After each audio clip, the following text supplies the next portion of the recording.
Welcome, everybody. My name is Keith Vincent. I teach Japanese literature and women's gender and sexuality studies here at Boston University. And it's my enormous pleasure to welcome you all on behalf of my colleagues in the BU Gender and Sexuality Studies Faculty Studies Group to the 10th annual Eve Kosofsky Sedgwick Lecture in Gender and Sexuality Studies. The lecture promotes gender and sexuality studies at Boston University, and it honors the legacy of Eve Kosofsky Sedgwick, who we are very proud to say taught here at BU for 2 years in the early 1980s. We're calling this the 10th annual Sedgwick Lecture, but of course it has in fact been 11 years since 2010 when we held the first Sedgwick Lecture. That first event was a follow-up to the Honoring Eve conference that we held in Eve's memory when she had to cancel a talk here at BU that she was scheduled to give in the spring of 2009, and as we all know, unfortunately passed away in that spring. So it's been 11 years. This is the 10th annual lecture. Obviously, COVID has put a bit of a kink or a black hole in our chronology here. 1 year ago at this time, BU was on spring break, and we'd just been told not to return to campus. Our group had been looking forward to a lecture by C. Riley Snorton that was scheduled for March 24th, when my colleague Sean Desilets, who's here today, informed us on March 10th that Snorton had written to say that the University of Chicago, where he teaches, was asking people not to travel until at least April 15th, they said at the time. So obviously we had to cancel that lecture. It seems almost cliche to say it now, but none of us could have imagined at the time the scale of what would happen in the following year. When our group met last fall to plan our activities for this year, we decided to postpone the lecture with C. Riley Snorton for 1 more year until we could hold it in person. We still plan to do that, and we look forward to welcoming Professor Snorton here in the spring of 2022 for what will then be the 11th annual Sedgwick Lecture. For this year, we wanted to do something that spoke to this moment that we are in now.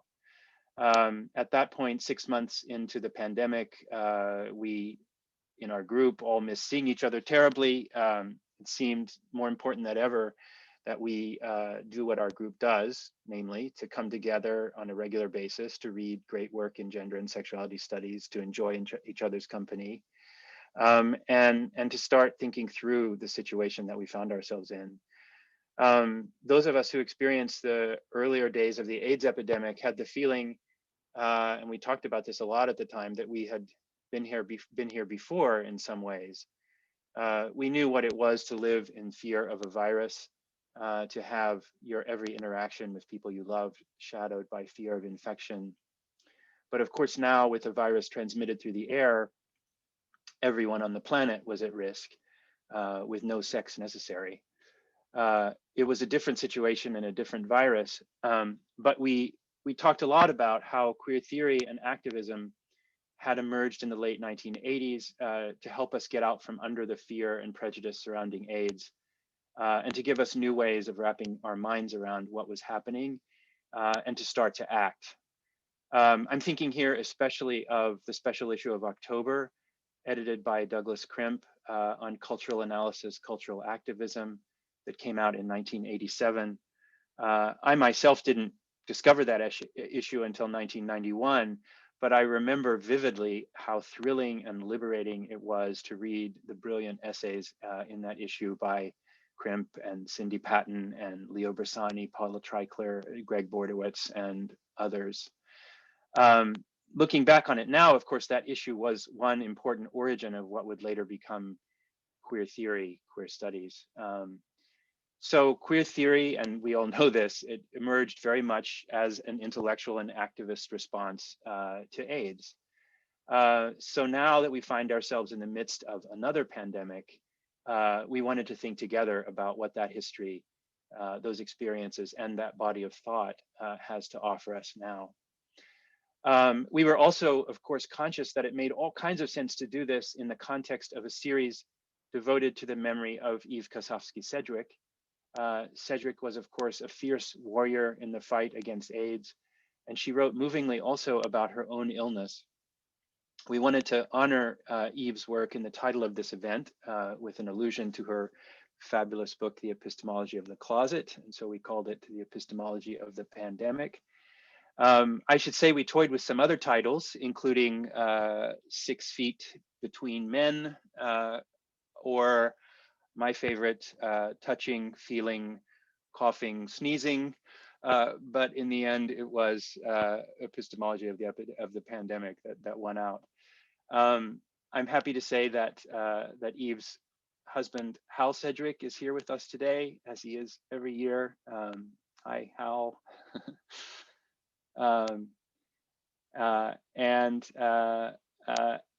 Along with Hal, an extraordinary group of scholars that we put together to help us think through this event. I want to say that our group has met many times since October to read and discuss the work of these 7 scholars, and it's been a real pleasure for us to get to know them better through their writing. And we're so excited to have a chance to hear from them today in person. In the end, I just wanted to say one more thing, which is that came up quite often in our discussions, and that's how, I mean, even though it might seem about time that we come up with new theorizations, new ways of thinking about this experience of COVID, of course, it's not at all easy to wrap our minds around a situation like this when we are still living very much in the thick of it. So we often reminded ourselves that it took time with AIDS as well. Douglas Crimp's cultural activism issue of October that I mentioned earlier, of course, came out in 1987. That's a full 6 years after that first article on gay cancer appeared in the New York Times in 1981. We've been living with COVID, of course, for just 1 year. It's going to take time and a lot of collective thought before we can do with COVID as Crimp called on us to do with AIDS in 1987, as he put it, to know, to analyze, and then to wrest control of the discourses surrounding it. And we trust that our conversations today will bring us many steps closer to that goal. I want to thank the BU Center for the Humanities and the NEH Professorship in the Humanities for generously funding today's events. Thanks to Tamsin Flanders at BUCH for her kind and patient help in taking care of the logistics. Nothing would ever happen around here without Tamsin's help, and we're very grateful to her. Just a few notes on how the day will proceed. First, I want to note that we have live captioning provided. We'll put a URL in the link that you can click on to see the live captioning. My colleagues Marie McDonough and Takeo Rivera will be collecting and keeping track of questions as they come up. We'll keep the chat open throughout the day, so please feel free to put your questions there. If you would like to speak your question, please raise your Zoom hand. You can raise your real hand too, but be sure to raise your Zoom hand. As a reminder, you can do this by clicking reaction on the menu at the bottom. If you'd rather not speak your question, just put it in the chat and one of us will read it out to the group.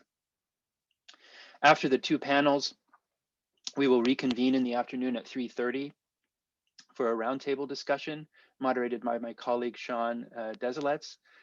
This will be a chance for the panelists to respond to each other's comments across panels and within panels, and also for a more general discussion. No doubt we will not be able to get through all the questions during the main panels today, so please bring your questions to the roundtable at 3:30. Please be sure to mute yourselves. And I think that's it. I think it's time for me to hand it over to my colleague, Katie Connell, who will introduce our first panel. Thank you, Keith. So welcome everybody to our first panel, Queer Comorbidities, Approaches to Harm Reduction and the Criminalization of Illness. I'm just pausing in case I'm supposed to be spotlighted here. No, Keith is still spotlighted, so I just wanted to flag that for somebody. Thank you. So when we invited this morning's panelists, we sent them the following questions as potential sources of inspiration for their comments today. What lessons might we learn in applying a queer lens to the public health response to the pandemic? How might an incorporation of queer critiques of criminalization and surveillance help us to navigate the pandemic? For example, how might we apply lessons from the HIV/AIDS epidemic to move beyond the binaristic approach to COVID in policy and public discourse? Those binaries being safe, unsafe, mask, no mask, social distancing, and social irresponsibility. We asked, is harm reduction a useful concept as it applies to COVID? And if so, how? And how do queer critiques of healthism, regulatory regimes, biopower, surveillance, and so forth apply to the case of COVID-19? So this morning, I'll introduce each of our panelists individually, who will offer 10 to 15 minutes of comments each. Then my colleague Marie McDonough and I will moderate the Q&A at the end using the guidelines that Keith just mentioned for us all. So first up, we have Dr. Jennifer Breyer, Professor of History at the University of Illinois, Chicago. She's jointly appointed in History and the program in Gender and Women's Studies at UIC, where her research and teaching focuses on the historical intersections of gender, race, and sexuality. She is the author of Infectious Ideas, U.S. Political Response to the AIDS Crisis, published in 2009 by the University of North Carolina Press. She has also co-curated award-winning art exhibitions, including the Mobile Urban History exhibit In Plain Sight, A Women's History of HIV and AIDS in Chicago, as well as Out in Chicago, an exhibit on the city's LGBT history. And finally, Surviving and Thriving, sorry, not finally, among several actually, the exhibition Surviving and Thriving, AIDS, Politics and Culture, a traveling exhibition for the National Library of Medicine. So please join me in virtually welcoming Jenny. Thank you so much. It's an honor to be here.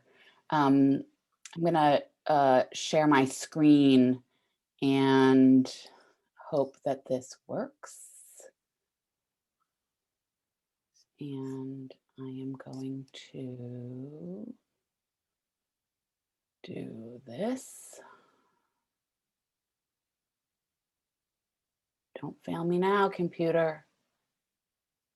Okay, I just want to confirm that you're seeing the right screen. Okay, great. Because once I gave a talk and everybody saw my notes and it was kind of sad for me. I want to thank all of you for inviting me from Boston University. It's an honor to be here. And I want to say that Chicago is the traditional homeland of the Three Fires Confederacy, the Ojibwe, the Odawa, the Potawatomi, and also the Miami, the Peoria, the Ho-Chunk, and the Menominee. And I acknowledge that I am a guest on this land and offer my respect and gratitude to the many original people that still reside here. I also acknowledge that the Chicagoland area, particularly the neighborhood of Uptown, which is just to my east, that I'm speaking to you from, is currently home to one of the largest and most diverse urban Native communities in the United States. And I think it's important to also name that Native communities have been disproportionately harmed by both COVID-19 and HIV/AIDS. So it is March 2021. I don't know how many people last night watched the news or watched the President Biden. It was a powerful day in a lot of ways. I thought a lot back to that day in March of 2020 when I canceled a conference that I had been planning for a year that weekend. And we're experiencing a wave of commemoration and milestones around COVID-19, and we're starting to commemorate a range of milestones around HIV/AIDS as we move into the summer months, or what Keith referred to as that first New York Times article that appeared in July of 1981. And so we're also at a moment where we should seriously question that timing. We should really ask what that timing does for us and what it allows for, as well as what it prevents us from seeing. And that has become crystal clear to me through work that I've been doing with What Would an HIV Doula Do, an organizing group that has a long-standing relationship, a sort of organizing principle around harm reduction, around what it means to think about AIDS in the context of structural violence. And we're together, and several people who are actually in the audience are putting together, I don't know what to call it, a program, a process, a thing, a happening, I guess, in an earlier term, called AIDS Is, AIDS Ain't 40. And I'll just sort of name that here, and maybe it's something that we can talk about later in the day, but to really think about what it means to be writing about AIDS harm reduction in a time of both COVID and a time of HIV. Both of those things are true. So in addition to being Women's History Month, March 2021 marks the first anniversary of the COVID lockdowns. And we, as many know, I think everybody knows, we've just officially passed the grim number of over 500,000 dead. I think it's 530,000. And June 21 will mark that first anniversary of the first published pieces about a thing that was not yet called AIDS, one in the MMWR, the Journal of Record of the CDC, and the other in the New York Times. And at last count, or at least last I could find, which curiously was also from March 2019, we know that 1.1 million people are currently living with HIV in the United States, and more than 700,000 people have died since the start of the epidemic. So just to sort of put those things in perspective. And there are a lot of ways we could talk about that. Obviously, there are many more than 500,000 people who have died from COVID, and many, many, many more than 700,000 who have died from HIV, who have died from AIDS. But I think sort of just naming that they all have coincidence with one another, that the anniversaries do, seems quite important to me as I've been thinking in the last several months about what it means to line these things up in this way.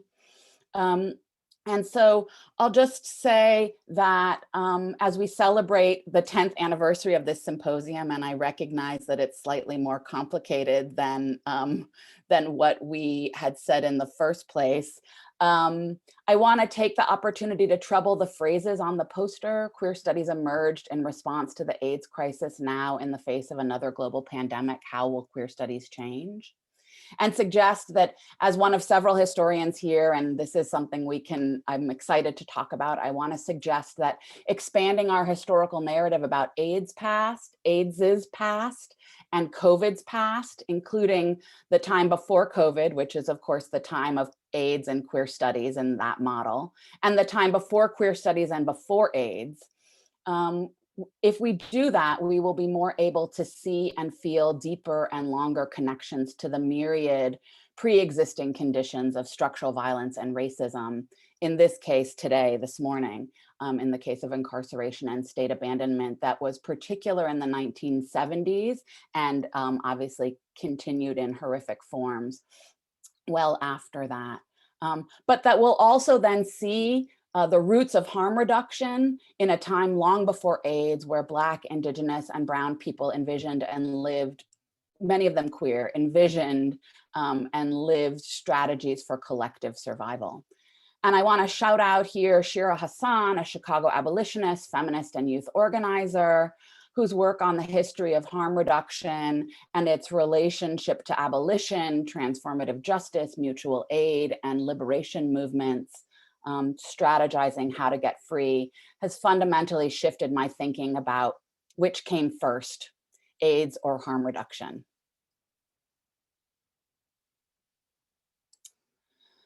This is Deborah, and I'm gonna sort of now spend some time talking about a project that I've been working on for about 6 years, which is a living women's history of HIV. Actually, I just wanna do one thing. Did I miss a whole set of other notes? Oh, yeah, I did. So hold on one second. So in my remaining time, I will introduce you to Deborah from Chicago. I didn't know where I had my notes on the slide. Sorry about that. And do my best to ask us to go back to this 70s period to understand the roots of a women's history of AIDS in that decade, and also to see how the history of harm reduction lives as much there as it does in the late 80s, where we tend to mark it. So this is Deborah. She was born in the early 1960s and grew up on Chicago's West Side.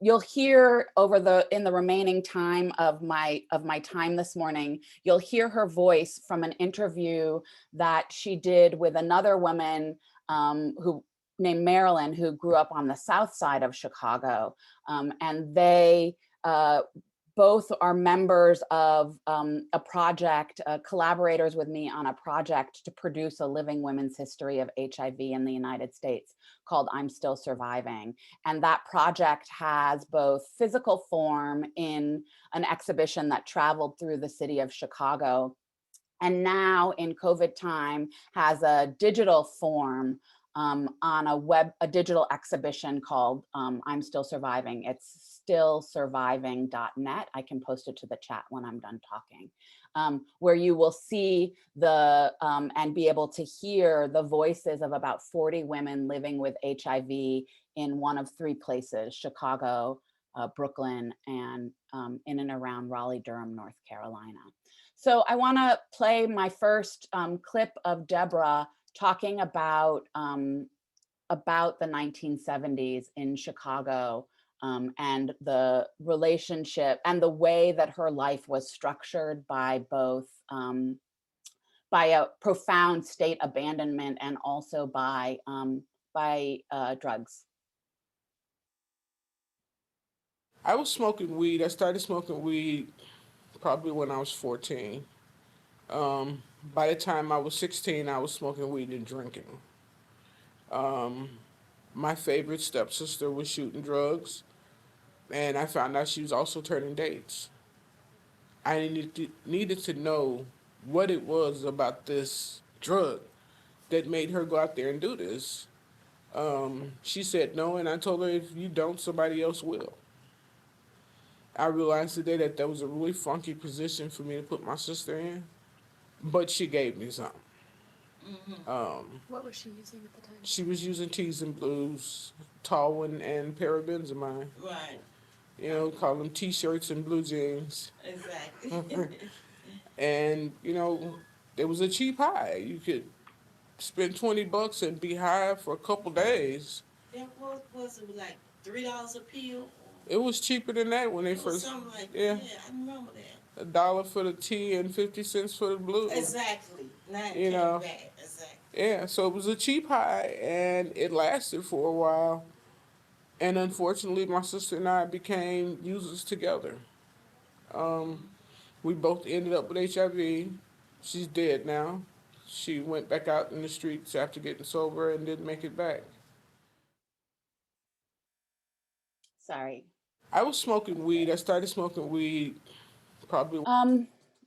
So Deborah has lived a very incredible life, one that I think is deeply grounded in harm reduction, that comes out of a range of different spaces that are not about AIDS, or at least she brought them with her to her experience of living with HIV.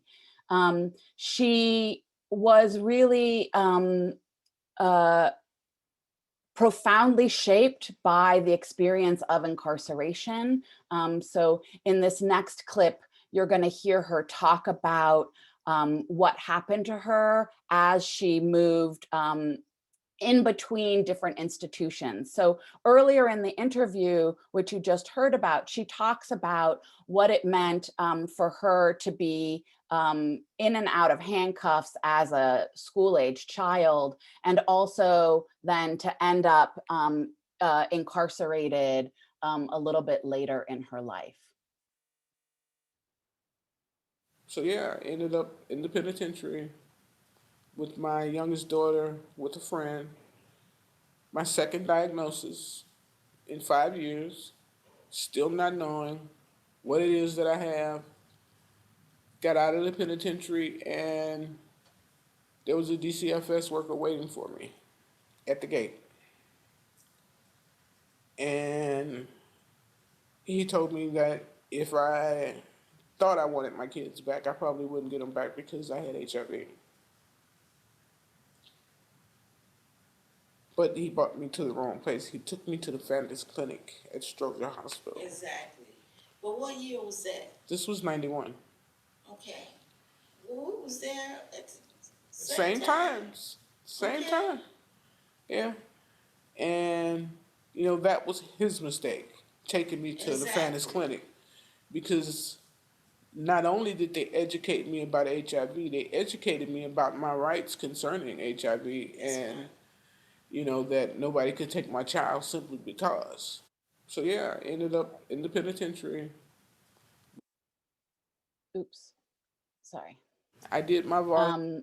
So I guess I want to just name that that when you start to expand the history of AIDS to think about the 1970s, you're able to see someone like Deborah and understand how her experience really helps us see the underlying conditions of structural harm, but also that when women start our story, even queer stories, especially queer stories, when Black women start that story, it changes the way we tell it.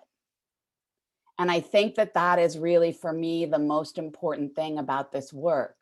As Deborah grew up, she talked about finding out that she was a lesbian. And this is a photograph of her with her partner, Deborah, on Mother's Day in 2000, standing in front of the Chicago Women AIDS Project house on the north side of Chicago, not far from where I am now. And I want to just end, I know I have 15 seconds left. I want to just end playing her voice, and then we can talk about other things later. I did my volunteer work. I did the Maytech training, you know, that because nobody wanted to be with the AIDS patients in Cook County Hospital. So what they do, they trained the AIDS patients to go sit with the AIDS patients. Exactly. Because we knew that, you know, there's nothing, we knew we needed comfort. So we took these classes and we went and we comfort our people. I did. Thank you.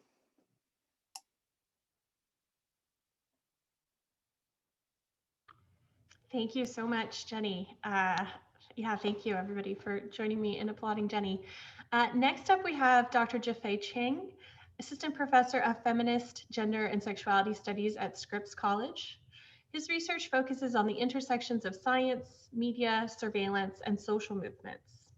He is the author of AIDS, Black Feminisms, and the Institutionalization of Queer Politics, published in GLQ in 2019.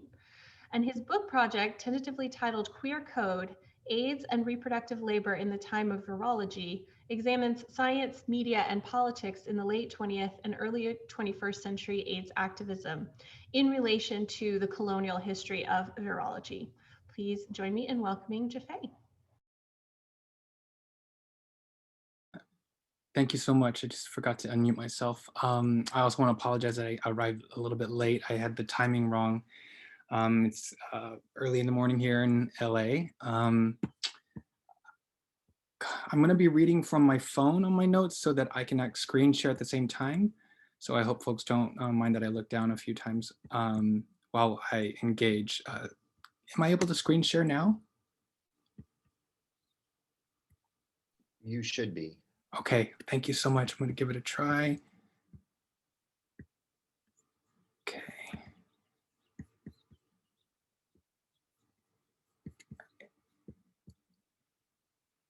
Okay, let me see here. Is it working? Yes. Okay, great. Thank you all so much. Okay, I'm gonna read from my phone.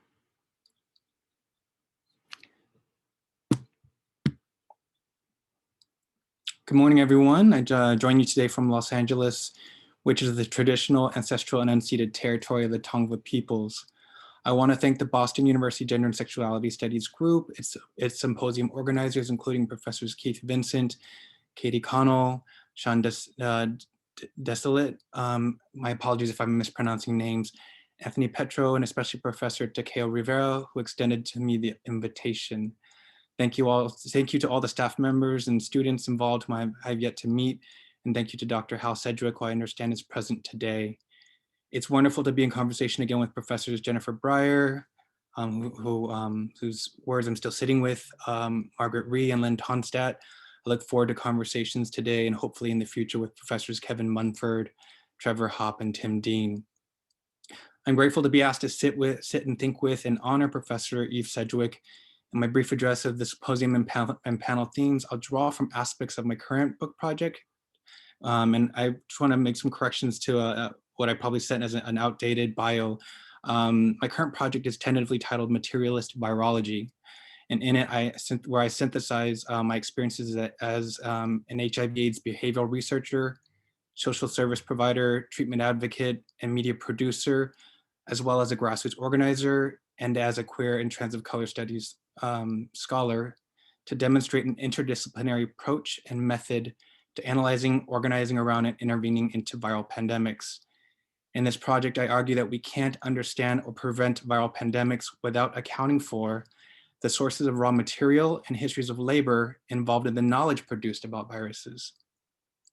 I'll frame my analysis today regarding the 19 COVID pandemic through Professor Sedgwick's field-forming contributions to queer theory, naming her ideas regarding queerness, the closet, and touch, in order to frame my calls for action regarding the knowledge we continue to produce about viruses, namely COVID-19, but also HIV/AIDS and other viral epidemics and pandemics today. In the process, I'll touch briefly on my book project again, which I'm happy to elaborate during the Q&A. Okay, so my presentation is sectioned in a series of 2 interrelated parts embodied in its title, Mask Touch. This structure opens a conversation about HIV/AIDS and SARS-CoV-2/COVID-19 that considers their distinctions but emphasizes their overlaps. That is, I address HIV/AIDS and SARS-CoV-2/COVID-19 as comorbidities beyond conceptualizing the health of individuals. Rather, I analyze them as mutually reinforcing structures. Importantly, comorbidity does not have one definition. It can refer to overlapping illnesses in a single person, illnesses that occur systematically in a population under siege, as in the case involving prisoners, mental illness, and substance use. And it can also refer to structural conditions such as racism, which makes communities of color especially vulnerable to illness. So what do we mean by queer morbidities? Notably, while writing during the early years of the AIDS pandemic, Professor Eve Sedgwick's opening to queer theory remains, well, open.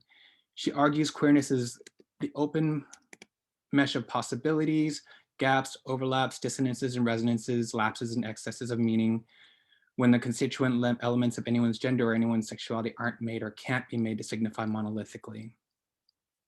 At the same time, she argues queer analysis can, quote, spin the term outward along dimensions that can't be subsumed under gender and sexuality at all. The ways that race, ethnicity, post-colonial nationality crisscross with these and other crisscross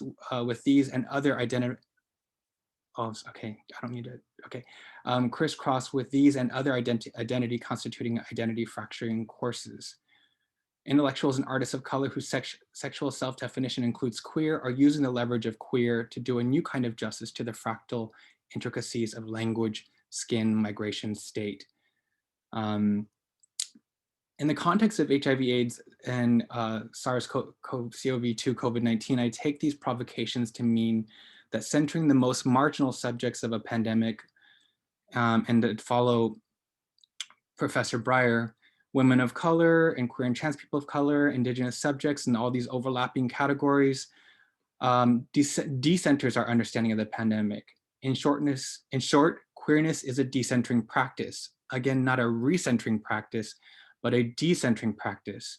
We might even say that the framework of queer comorbidities refuses any illness to be considered separately, but instead ecologically. This is a point I will return to briefly when I discuss my book and when I arrive at some suggestions regarding knowledge production as we move forward. Thinking about HIV/AIDS, thinking about these two pandemics then prompts us to think about all viral pandemics as interlocking, and whether virus, quote unquote, is a form, as a form can provide a causal or etiological explanation for the crisis we are currently experiencing. Second, and as Professor Sedgwick's work continues to do, the framework of queer comorbidities unsettles binarisms which form around the proverbial closet.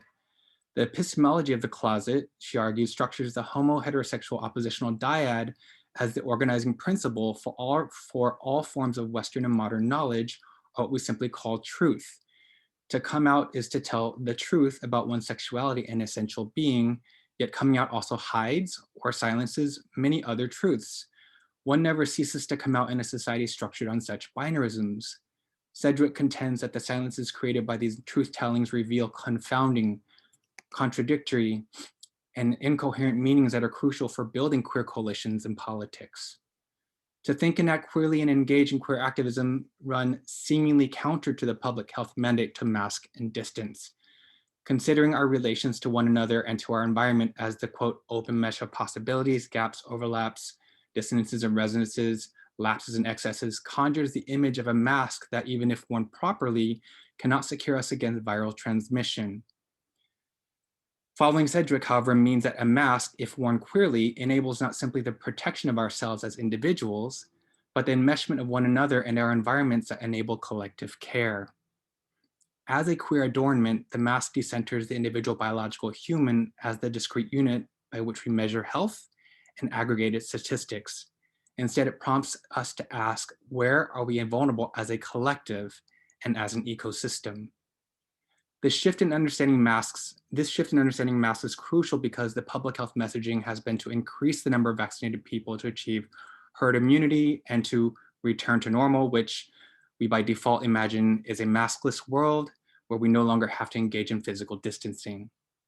As Professor Prentice A. Dantzler of the Urban Studies Institute at Georgia State University reminds us in the quote from my earlier slide, and which I now modify slightly, getting back to normal will inevitably reinstate the comorbid conditions of racism and viral pandemics that structure public policy, everyday life, and the endemic, not just the pandemic, but the endemic existences of these viral pandemics and future viral pandemics among humans for the foreseeable future.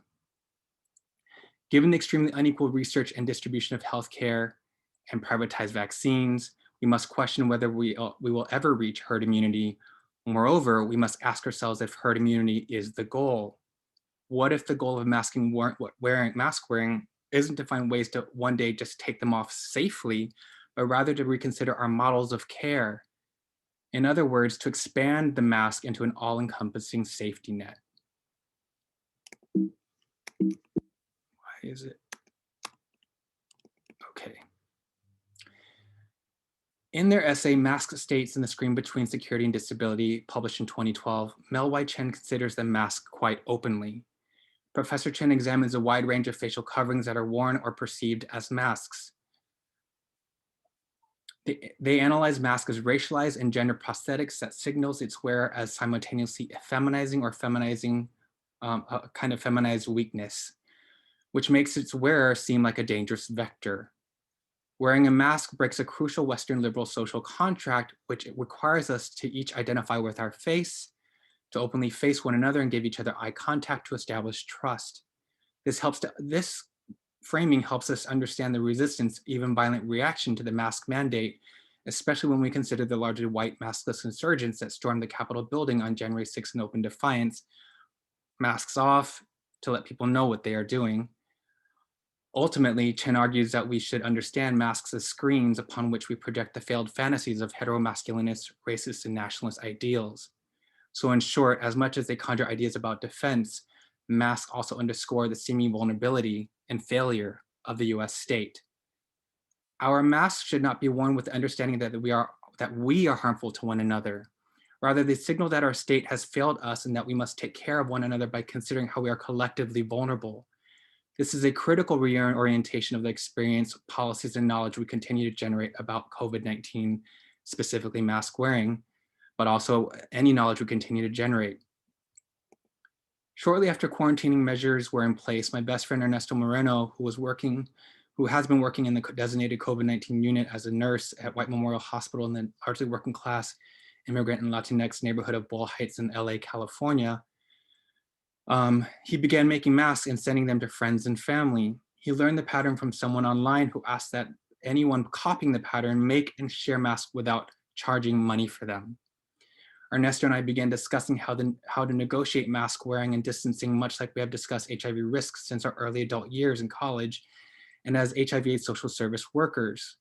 We discussed how we might begin designing, making, and packaging masks with notes about how to negotiate mutual care, as we once did with safer sex kits for HIV prevention. And I understand that what does an HIV doula do has also been engaging in these conversations and knowledge productions. In short, masks archive touch. They do not merely prevent touch, they are an extension of touch and intimacy, and maybe even breath, in a moment in which the state has yet again failed us. So how does this sense of touch weave a widening safety net for collective and ecological survival?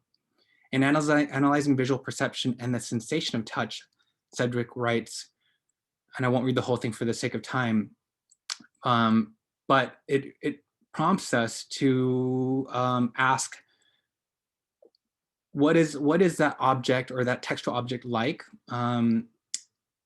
How did it get that way? What could I do with it? It asks us to perceive texture and hypothesize whether a thing will be easy or hard, safe or dangerous to grasp, to stack, to fold, to shred, to climb on, to stretch, to slide, to soak. Even more immediately than other perceptual systems, it seems a sense of touch makes nonsense out of any dualistic understanding of agency and passivity. To touch is always already to reach out, to fondle, to heft, to tap, or to enfold, and always also to understand other people or natural forces as having effectually done so before oneself, if only in the making of the textured object. Through a critical reorientation of sight as an extension or form of touch, we must think about the materiality of the mask and where it comes from, how it was made, who made the masks, and what the sources of materials for the masks, for their production. And what are the sources of the materials for their mass production? We should also ask who makes masks, so specifically who makes masks and what labor is involved. Again, this is the sense of touch. This is a sense of touch that visual perception of a mask conveys, and which I explore in my book project regarding the materiality of viruses. The supply chain of raw materials and labor is crucial for historicizing viral pandemics. And here I'll briefly mention my book research. How much time do I have left? I just want to make sure I don't go over. 2 minutes. 2 minutes?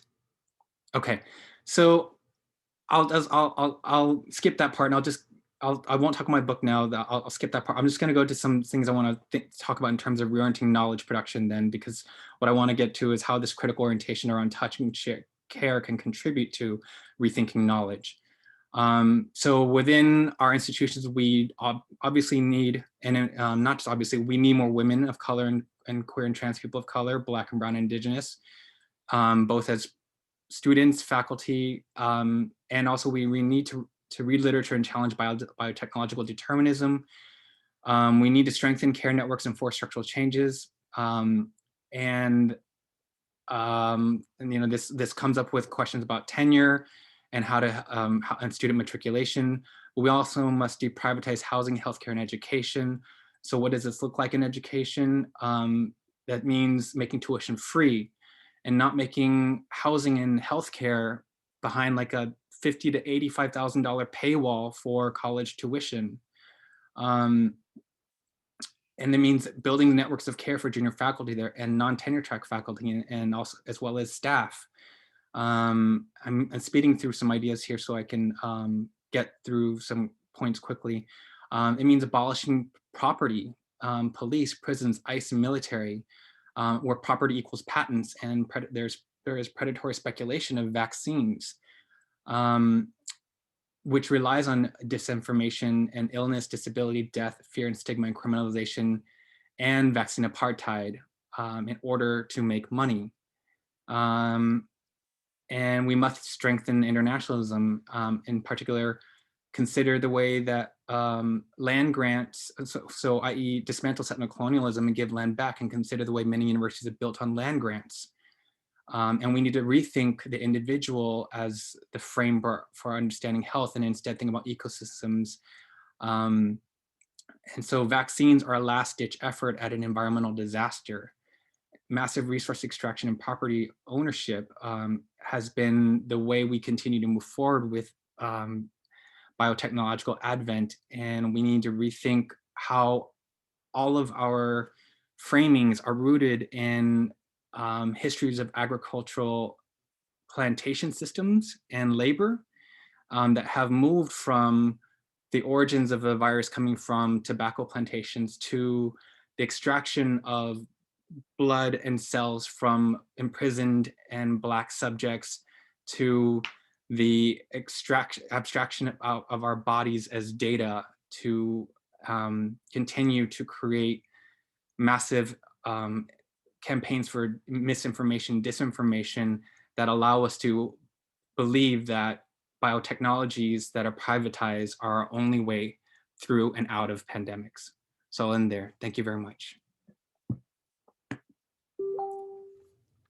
Thank you so much, Shafay. Everybody join me in celebrating those fantastic comments. Our last presenter this morning is Professor Trevor Hoppe, Assistant Professor of Sociology at the University of North Carolina, Greensboro. His research analyzes the social control of sex via institutions of medicine, law, and public health, and his award-winning book, Punishing Disease, HIV and the Criminalization of Sickness, was published by UC Press in 2018. He's also the co-editor with David Halperin of The War on Sex, published by Duke University Press in 2017. Please join me in welcoming Trevor. Hello, thanks everyone for joining. This is such an awesome lineup today. I'm honored and thrilled to be a participant, and thanks to Katie and everyone at BU for organizing. I want to start today with a story that I think is going to help ground some of my reflections on this kind of COVID moment that we're still in the midst of. So flashback to New Year's Eve 2020, the end of what can only be described as a hellish year for so many of us in America and around the world. In the United States, hundreds of thousands of us were dead. The economy was reeling, and a callous administration was out to lunch or perhaps out to golf all the while. Now you'd think at this moment that maybe gay Twitter, I'll refer to it as such, steeped as it is in HIV history, might be kind of laser focused on calling out the president, the administration, and the many failed institutions that were responsible and behind so much American death and misery. But around New Year's Eve, they were instead abuzz about one Instagram account that channeled a particular kind of rage, not at the administration or the World Health Organization or the CDC, but instead at other gay men. Enter Gays Over COVID. It's a great name, I'll give it that, it's a great name. Gays Over COVID was a then anonymous Instagram account that was engaging in what is known as doxing, publicly publishing private identifying information of gay men that the author believed were behaving badly. They were particularly focused on sharing and shaming the social media posts of gay men who were headed south to a New Year's Eve party in Puerto Vallarta, Mexico. This was the party known as the White Party, and admittedly, this is the worst name you could give an event in 2020, and in some ways, they sort of set themselves up. Gays Over COVID posted story after story, though, calling out some of the many muscled 20 to 40-something men who were flocking south for the event.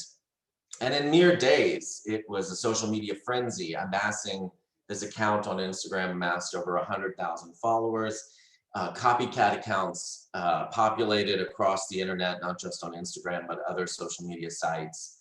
And eventually you have NBC News and mainstream media outlets covering this so-called story. A BuzzFeed News article described the author of one account known as the Gay Rona. Their mission they described as this, quote, "He eschewed sleep to obsessively scroll through social media and sort through hundreds of tips that he received as part of his secret mission. Use Instagram to name and shame other gay men who are partying during the pandemic. The authors of these accounts would put their detective skills to work, cross-referencing Facebook locations, Venmo history, and the various digital fingerprints that we all leave behind, sometimes witlessly, sometimes carelessly. And a little bit of local flair here for everyone in Boston. Boston had its own kind of Gays Over COVID account, at Boston Gays Over COVID. If you can't beat them, join them. One of the people behind that account complained to BuzzFeed that, quote, the brashness by which they push against it, by which they flaunt it, versus folks like us who are just sitting at home. And it's classic us versus them thinking, we're good, they're bad. It is so tempting to blame each other when we're scared, and certainly COVID was a moment of terror for many of us. We often think as humans that we're doing everything right. We're doing what we can, or as right as we can. And there are just these other people over here that if they would just stop doing what they're doing, everything would be all right. But the truth is always more complicated. None of us are saints or robots. If sitting at home is the law of the land, then we're all criminals, myself included. The uncomfortable truth is that many, if not most of us, I venture to say at this point, the vast majority of us, are all privately off of social media, taking risks that we would rather not others not know about. And honoring my feminist training and reflexivity, I'll include myself in this analysis. I'll put myself in this conversation. I was, in fact, in Puerto Vallarta for New Year's with friends this past New Year's Eve, albeit not for the white party. And even now, as I'm saying this and as I was writing this, the impulse to explain myself is strong. I can feel the sword of Damocles nipping at my neck. I want to explain that when we booked the trip ages ago, pre-COVID, we didn't go to bars, we didn't go maskless indoors with others outside of our group, that we got tested before going, that we potted while we were there. But I'm not here to make myself out to be a saint, because I'm not. I'm a human, like all of us. I make mistakes, I take risks, I make the best of the moment. And I did take precautions, like many of us are, but also, certainly it could have been my face plastered over Gays Over COVID.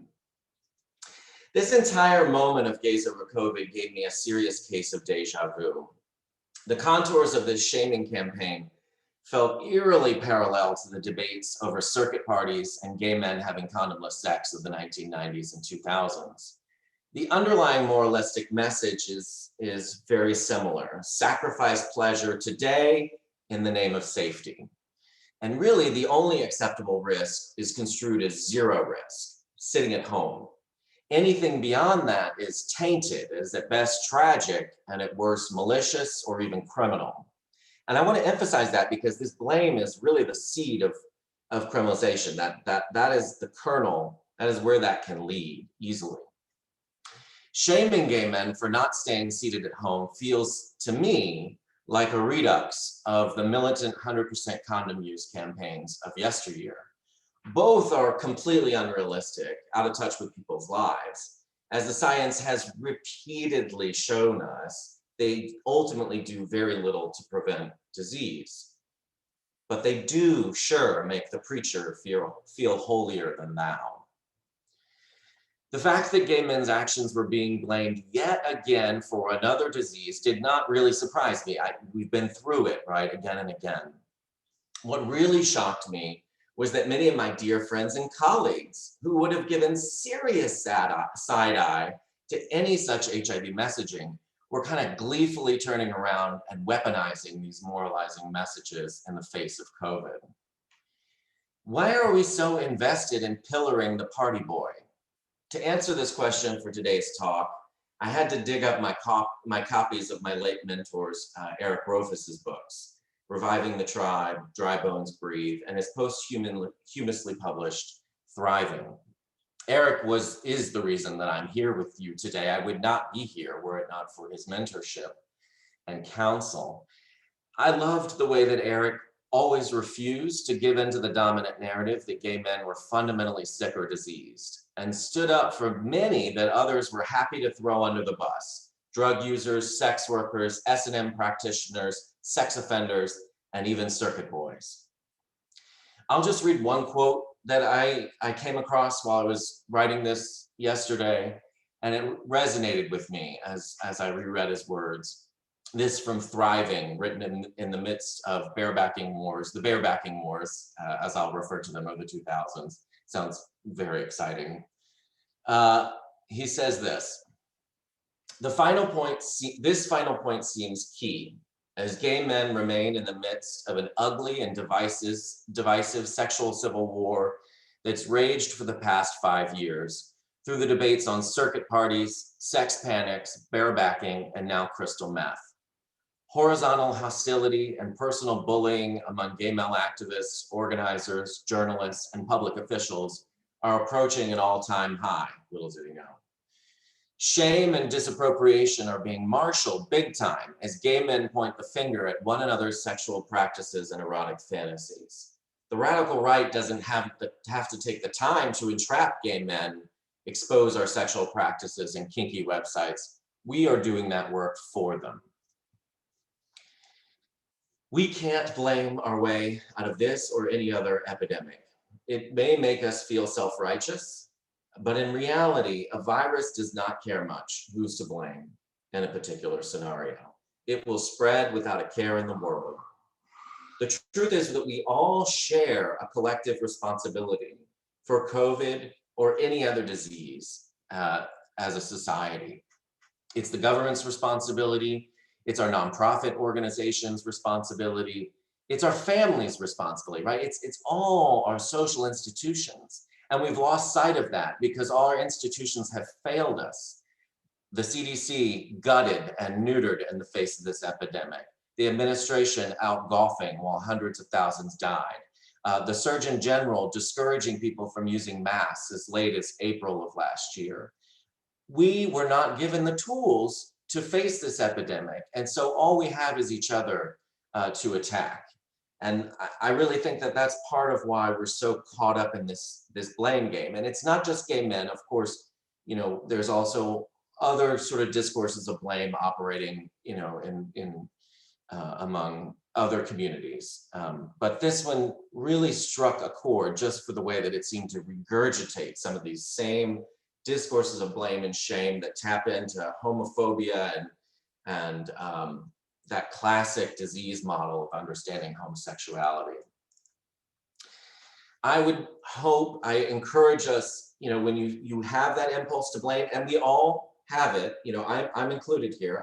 I want to say when I'm at Harris Teeter or a grocery store and there's someone behind me not wearing their mask right, I get a little, you know, the prickly in my neck and start feeling things. And I just try to take a deep breath and to remember that it's not, you know, all that guy's fault or that woman's fault or that person's fault. And we have to resist the impulse in this case to lay it all at the feet of a 30-year-old circuit boy dancing away in Puerto Vallarta. I promise you that COVID-19 is not his fault. Thank you, and I look forward to the discussion.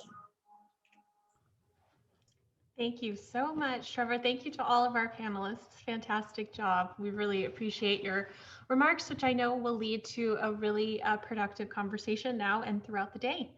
So I think what we're going to do is alternate between questions in the chat and questions live. So I think I'll turn it to my colleague Marie McDonough to kick us off with one of the questions in the chat. But in the meantime, if you want to get in the queue to ask a question live, please go ahead and raise your hand. As a reminder, it's under reactions, and then you click the bar, raise hand. And I'd also just like to apologize in advance for any name mispronunciations I may engage in, and please do correct me as needed. All right, thank you, Katie. So the first question is for Jaffe from Alicia Patel, who asks, do you think our country and community is realistically in a place to reorient our attitudes about mask wearing and collective vulnerability as you were discussing? Wow. Okay, let me think about this for a second. I don't know if I guess I'll answer it this way. We have to be ready because we're seeing COVID-19 follow the same path as HIV/AIDS. I know that we should not just compare them and flatten the differences because of the routes of transmission and the precautions that we're now taking, safer sex or abstinence or PrEP and any number of things versus, mask wearing and distancing and vaccinations.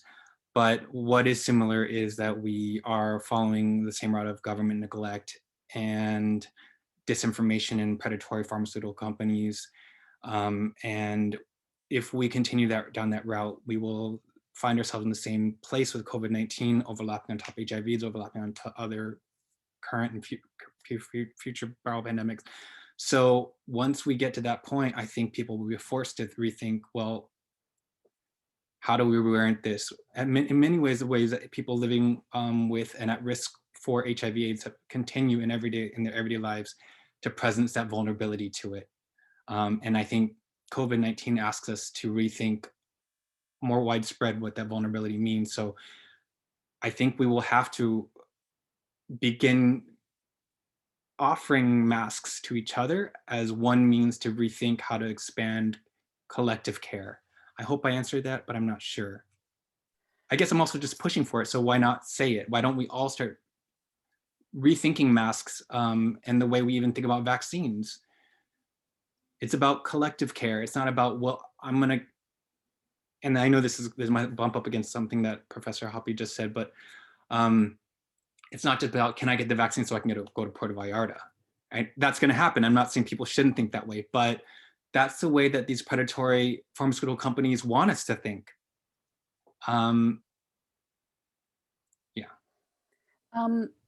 If I think I really appreciate that framing, and I guess for me, and maybe it is my own problem as a historian, like I actually think that we need to do more to look to the past and not think that we that there's this thing called progress that moves forward in linear time, because precisely what Jaffe is describing exists in earlier times where people have radically redefined what care needs to look like. And so in Deborah's last sentence in that quote, she's talking about being in the halls of Cook County Hospital in 1987 before there was a women's ward in the hospital, before ACT UP came and threw mattresses outside of the building and insisted that there be, and it opened, but there hadn't been one before. And she said, nobody would comfort us. So we comforted ourselves. And I just, like, we have to look there to understand the possibilities of what it can mean for us to do precisely what Jaffe is telling us. Like, is it possible? Yes, it is possible. Is it probable? I don't know, but it's only possible if we do it that way. And it becomes more probable if we do it that way than if we think that we somehow have to come up with things out of nowhere. Not out of nowhere, but like it's there for us to look at. That history can make us healthy. It can give us the models for understanding what we need to look like in the future. Thank Can I you. say, can I say something quick about masks? Because I was thinking about what Jenny said about being, thinking historically. And I wrote this, too weird, but I'm working on the history of hate. And there's a pretty long tradition of trying to regulate mask wearing by the Ku Klux Klan, right? And so they had passed some ordinances in Chicago in the 1920s, and then the Anti-Defamation League constructed a model statute that they tried to pass at the height of the civil rights movement, and a number of Southern states did. incorporate this law that you could not wear a mask in certain public places as a way to press back on the Ku Klux Klan. And then they came up again in the 80s. And it just reminded me that we talk about the mask as this kind of, or in the current moment as this sort of neutral, well, we talk about it as this neutral, normal, rational people get masks. And then we see how there's this pushback, and the governor of Georgia puts the mask statute down, and then they take it back. And it's very hard to understand in a way. I mean, maybe it's easy to understand for some people, but it just reminds me of how racial politics and federalism have become just sort of more and more subtle and stealth. And there's always some kind of like, we don't, you know what I'm saying? Like, we're the South and we're going to get back, we're going to get power back. And somehow there's this as a form of resistance.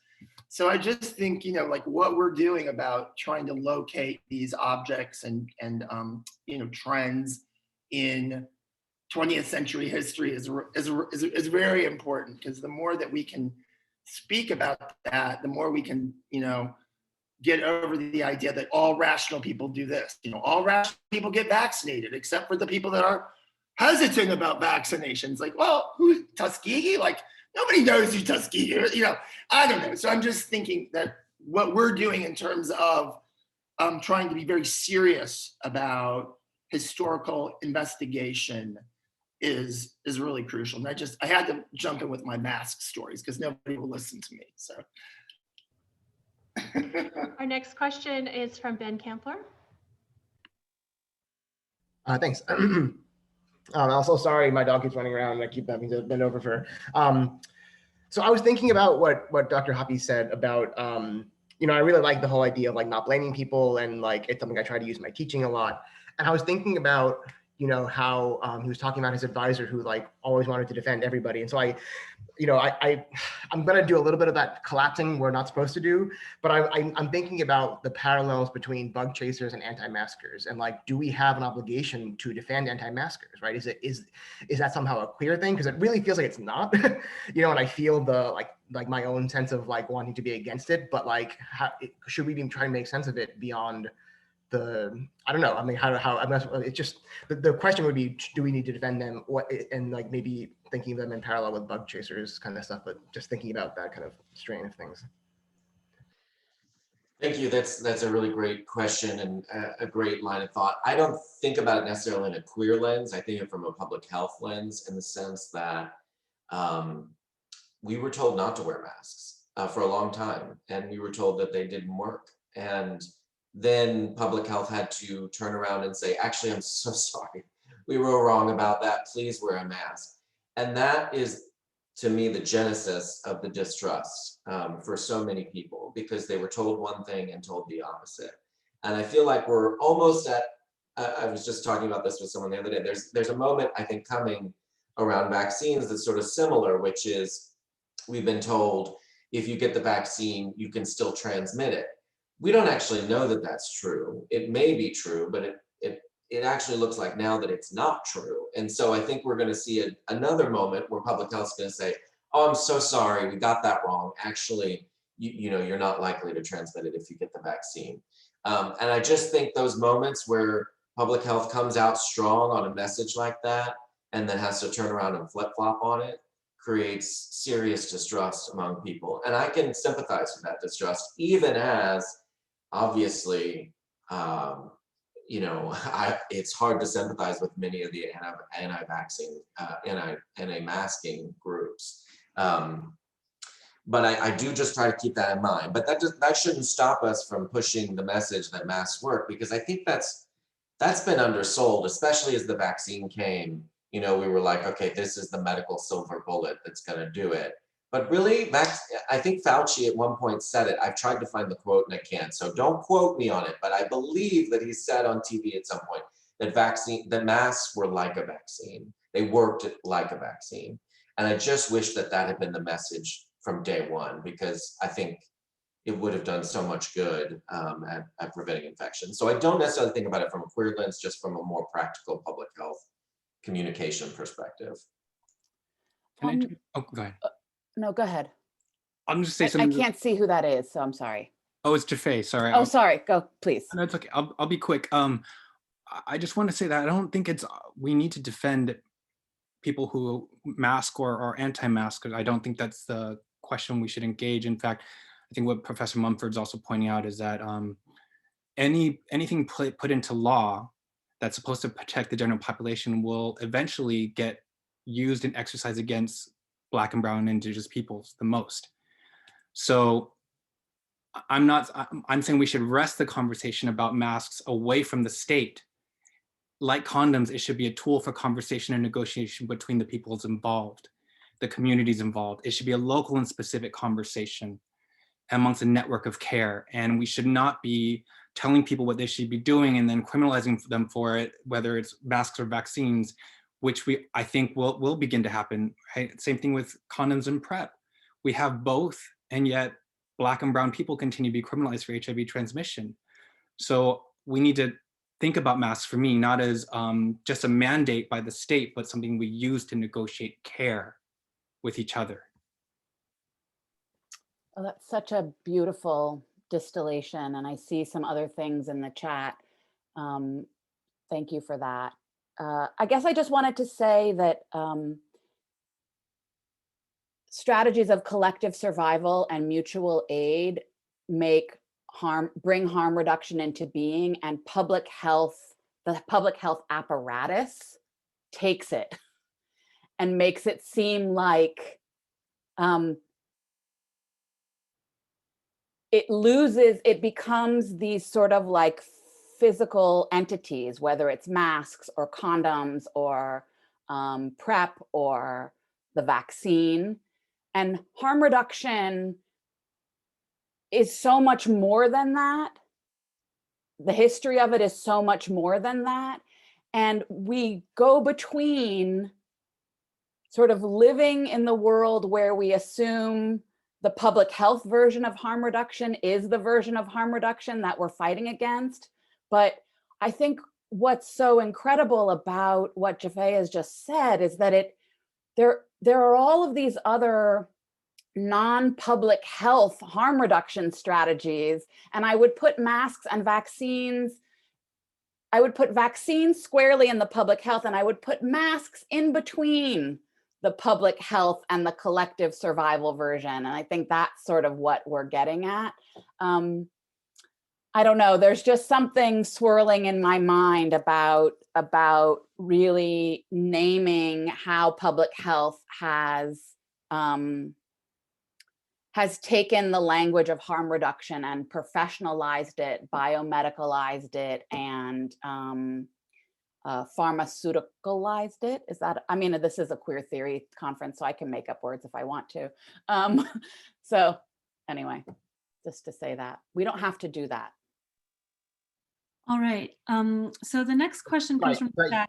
Oh, sorry, Ben, go ahead. Sorry, I just wanted to clarify, and then I'll stop, I promise. But I wasn't trying to ask about the state so much in public health. I was thinking about people who consciously do behaviors that they know is dangerous, like bug chasers. And just, I believe we all know that bug chasers are people who intentionally get or transmit HIV, right? So people, and maybe anti-maskers aren't the correct parallel there, but I'm curious about that particular thing. And on that level of it, the state stuff makes sense. I would also want to add that, I understand some experts lied to us, but I don't want us to get confused with the blatant lies and the scientific process, right? So Fauci came out and said, don't use masks, and they said, do. He wasn't lying, but science is wrong sometimes. And if we make the mistake of confusing the scientific process and normal sort of, we thought this, now we think this, as lies, then we run the risk of, eliminating expertise as a category in itself. Sorry, thank you.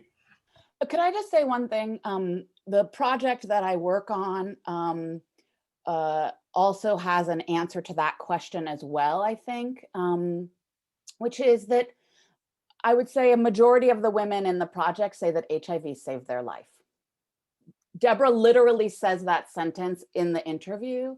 And so I think, and that means that the way she came to collective survival and harm reduction and medical care and housing and getting her kids back and being able, right, she says they took me to the Fantas Clinic. That is the public health enterprise. That is Cook County Hospital, which is the, one of the oldest public hospitals in the country. And so I guess I just want to put that here too. And I'm not, yeah, I don't know. I don't know where it's coming from, but I'm feeling anxious about this conflation of these. I guess I'm feeling anxious about the phrase bug chasers, maybe. So I'll just leave it at that. All right, so let me open the conversation a slightly other direction, though I think that it will echo the things we've been talking about. There was a question that became a bit of a conversation in questions earlier on in the chat. So Cassandra wrote to Trevor, my former roommate was definitely a gay over COVID in her punishing attitude toward folks in local Bushwick mutual aid groups daring to go outside. I would love for Trevor to talk about the connections between this shaming and being unable to see structural failures because it's easier to blame people. And then Theodore Kerr adds, where does the we start and stop? Is an administration outside the we? What is the relationship between we and fault? And then Cassandra added in, did that framing change along with the framing around safe spaces becoming safer spaces? I think which points to some of the conversations we had with Jennifer and Jaffe. So that's a constellation of questions that came out. If I look at the chat, I get so distracted. So thank you for bringing that up. I haven't been following it as actively as I could. Many of us are just not trained to think structurally about responsibility and blame. And so it's not something that is intuitive for a lot of us. And so I completely understand why people don't always make that, judgment. We don't think about and I think about a lot, like when someone comes to work sick, pre-COVID, right? Pre-COVID, you would hear like dirty talk about them. You would hear, oh man, I can't believe they're coming to work sick, blah, blah, blah. But of course we should step back and think about what's the sick leave policy, how many days they have, whatever. Is their boss going to yell at them if they don't come in? There are all sorts of other things that probably shape that decision. And we're just not good at thinking in those terms. So I would, it'd be great if we all took a sociology class and just thought through that lens, but it's not intuitive. Americans love individual responsibility. And to Ben's question about masks, I really think for most people who are not wearing masks, it's not about an intentional desire to become infected or to expose themselves to disease. It's about a live free or die kind of perspective. It's why my dad doesn't wear his seatbelt. It drives me effing crazy. And he's like, the state can't tell me what to do. What classic, boomer white guy perspective. So anyways, I think individual responsibility is just how everything is framed in our culture. And so it's hard to step outside those boxes for anyone.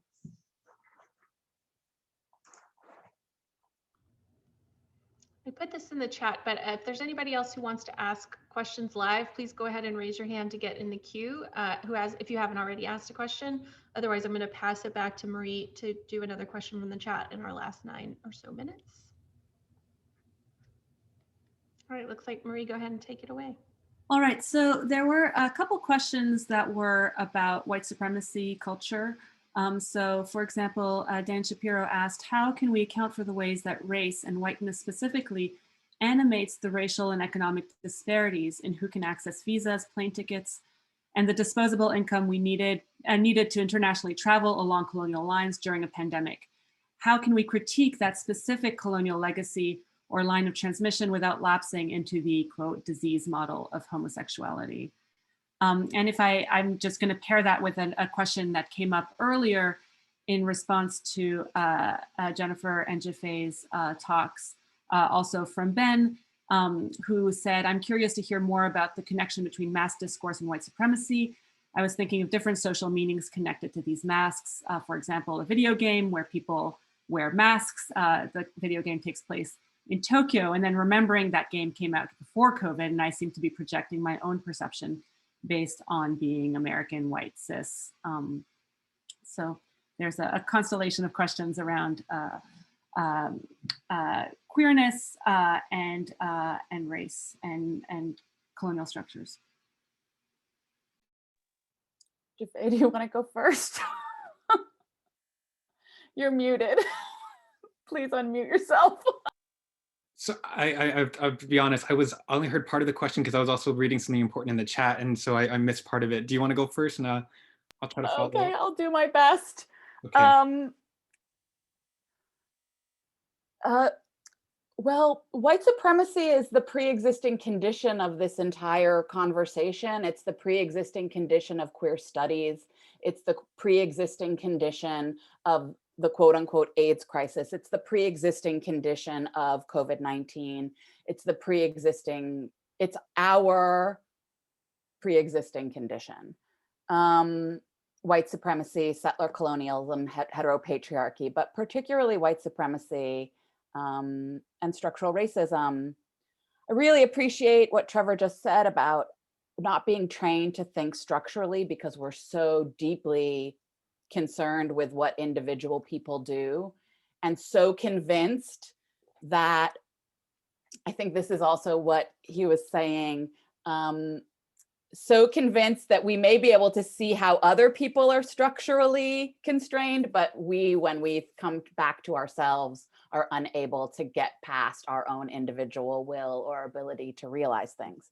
So I guess I would just say that, and part of what I was trying to do in the talk, and it's hard to do in a short period of time, is to say that unless we start to name, and this is maybe Kevin Mumford's point from originally about masks, like all of these practices are steeped in white supremacy. And when they come together in different crystallizations at different moments, they synthesize around different things.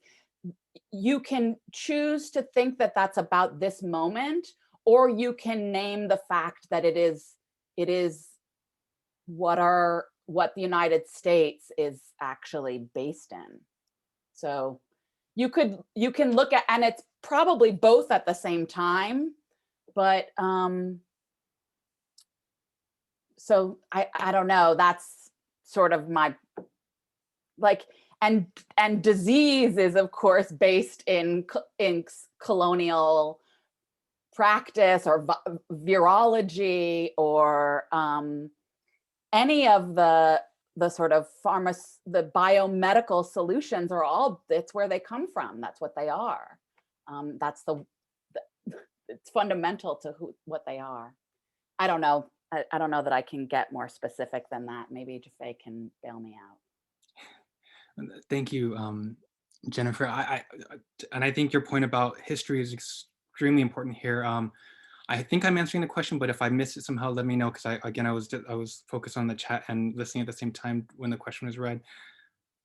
The way we approach and understand viruses in terms of public health does not always match up to the way virologists understand viruses. And I think that's really crucial to point out, because there are many forms of experimental virology that don't get translated or even encouraged to in relation to public health messaging. With that said, there's also a history of virology that perhaps virologists don't also study, which is its rootedness in industrial agriculture, specifically the tobacco plantation system in the post-slavery era of the Americas and globally. And I say this because if coming back to white supremacy, the concept that we think about in relation to viruses is that it comes from the outside. That already is a problem with virologists, because viruses have always been present and they are endemic, but we only discovered and began to conceptualize them when viruses emerge as a problem for tobacco agricultural industrialization. And that is the planting of a single seed, a monocropping over and over again, which eliminates biodiversity and creates a clear pathway for viruses to come through and wipe out an entire crop. Okay, so that's the principle for mass industrial production of commodities, which is reproduce the same exact thing that eliminates genetic, bio, and ecological diversity. That creates more opportunities for viruses to emerge and become vectors. Right? But their goal is to not just kill people, animals, but to actually spur genetic diversity, to cause mutations, to encourage ecosystem survival, right? Not just the survival of humans alone, to continue to extract and use racialized laborers on plantation systems in order to be able to forward a world in which we just consume the hell out of it. Thank you for that. Trevor, we're just pausing to see if you also want to weigh in on these questions, but if not, no problem. I mean, I think the question in some ways kind of answered itself. It's like, yes, we need to think about those lines and through those lines. To me, it's maybe it's as Jenny was saying, it's like a pre-existing condition, which doesn't mean it's not important or relevant. It's just it deserves its own line of analysis, I guess. So yes, I obviously we need to think about all those things. I think that's really important and crucial. And I'm not sort of saying that circuit boys are like the best human beings in the world, right? That or these circuit parties are, you know, necessarily defensible. I just think that we're laying blame on them for, you know, a particular set of reasons. But we could criticize them all day for other reasons, right? I mean, I think that's fine and should be done. Thank you so much to our panel. Once more, if you want to join me in applauding our panel for this fantastic conversation. I just want to jump in because we're right at 12:30. So if your question wasn't asked, I'm sure it will be relevant to our roundtable discussion later today. So before you log off for lunch, if you want to copy your question and save it elsewhere, we would be happy to have you add it back in our afternoon conversation. So we're going to break now for lunch before we return for panel 2 at 1:30. We'll be same Zoom place, so just come back here around 1:30 and we will continue this fantastic conversation. Thanks again to everybody for being here and for being a part. Can we just stay in here and turn off our camera? Is that okay? Because I don't Yes. totally. Everybody to our conference Epistemologies of the Pandemic. My name is Anthony Petro, and I teach at Boston University in the Department of Religion and Women's Gender and Sexuality Studies. And it's my privilege to moderate and introduce our panelists for this afternoon. Before we get started, I wanted to share the link for the captioning for this event. It's in the chat. And I'd like to give my thanks to Nancy for doing the captions for us today for the conference. I would also like to thank my colleagues for all their work in organizing the conference and for our panelists for being here. My wonderful colleague, Takeo Rivera, who brought us the music during our break here, thank you so much for that, will be moderating the questions and answers following our panelists' remarks this afternoon. If you have questions along the way, please feel free to put those in the chat, or you can digitally raise your hand with the Zoom function at the end of the remarks. I'm delighted to host our panel this afternoon, Distance and Intimacy, Risk, Pleasure, and Policing. In preparing for this panel, we asked our panelists to respond to a pretty general question. What might queer studies teach us about how to confront a global pandemic that puts distance between us when what we need most is community?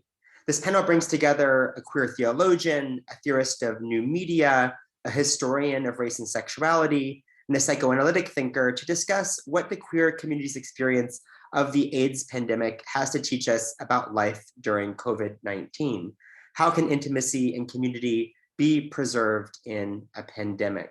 I'll introduce each speaker in turn. Our first speaker this afternoon is Lynn Tonstad. Professor Tonstad is Associate Professor of Theology, Religion, and Sexuality at Yale Divinity School, where she works at the intersection of systematic theology with feminist and queer theory.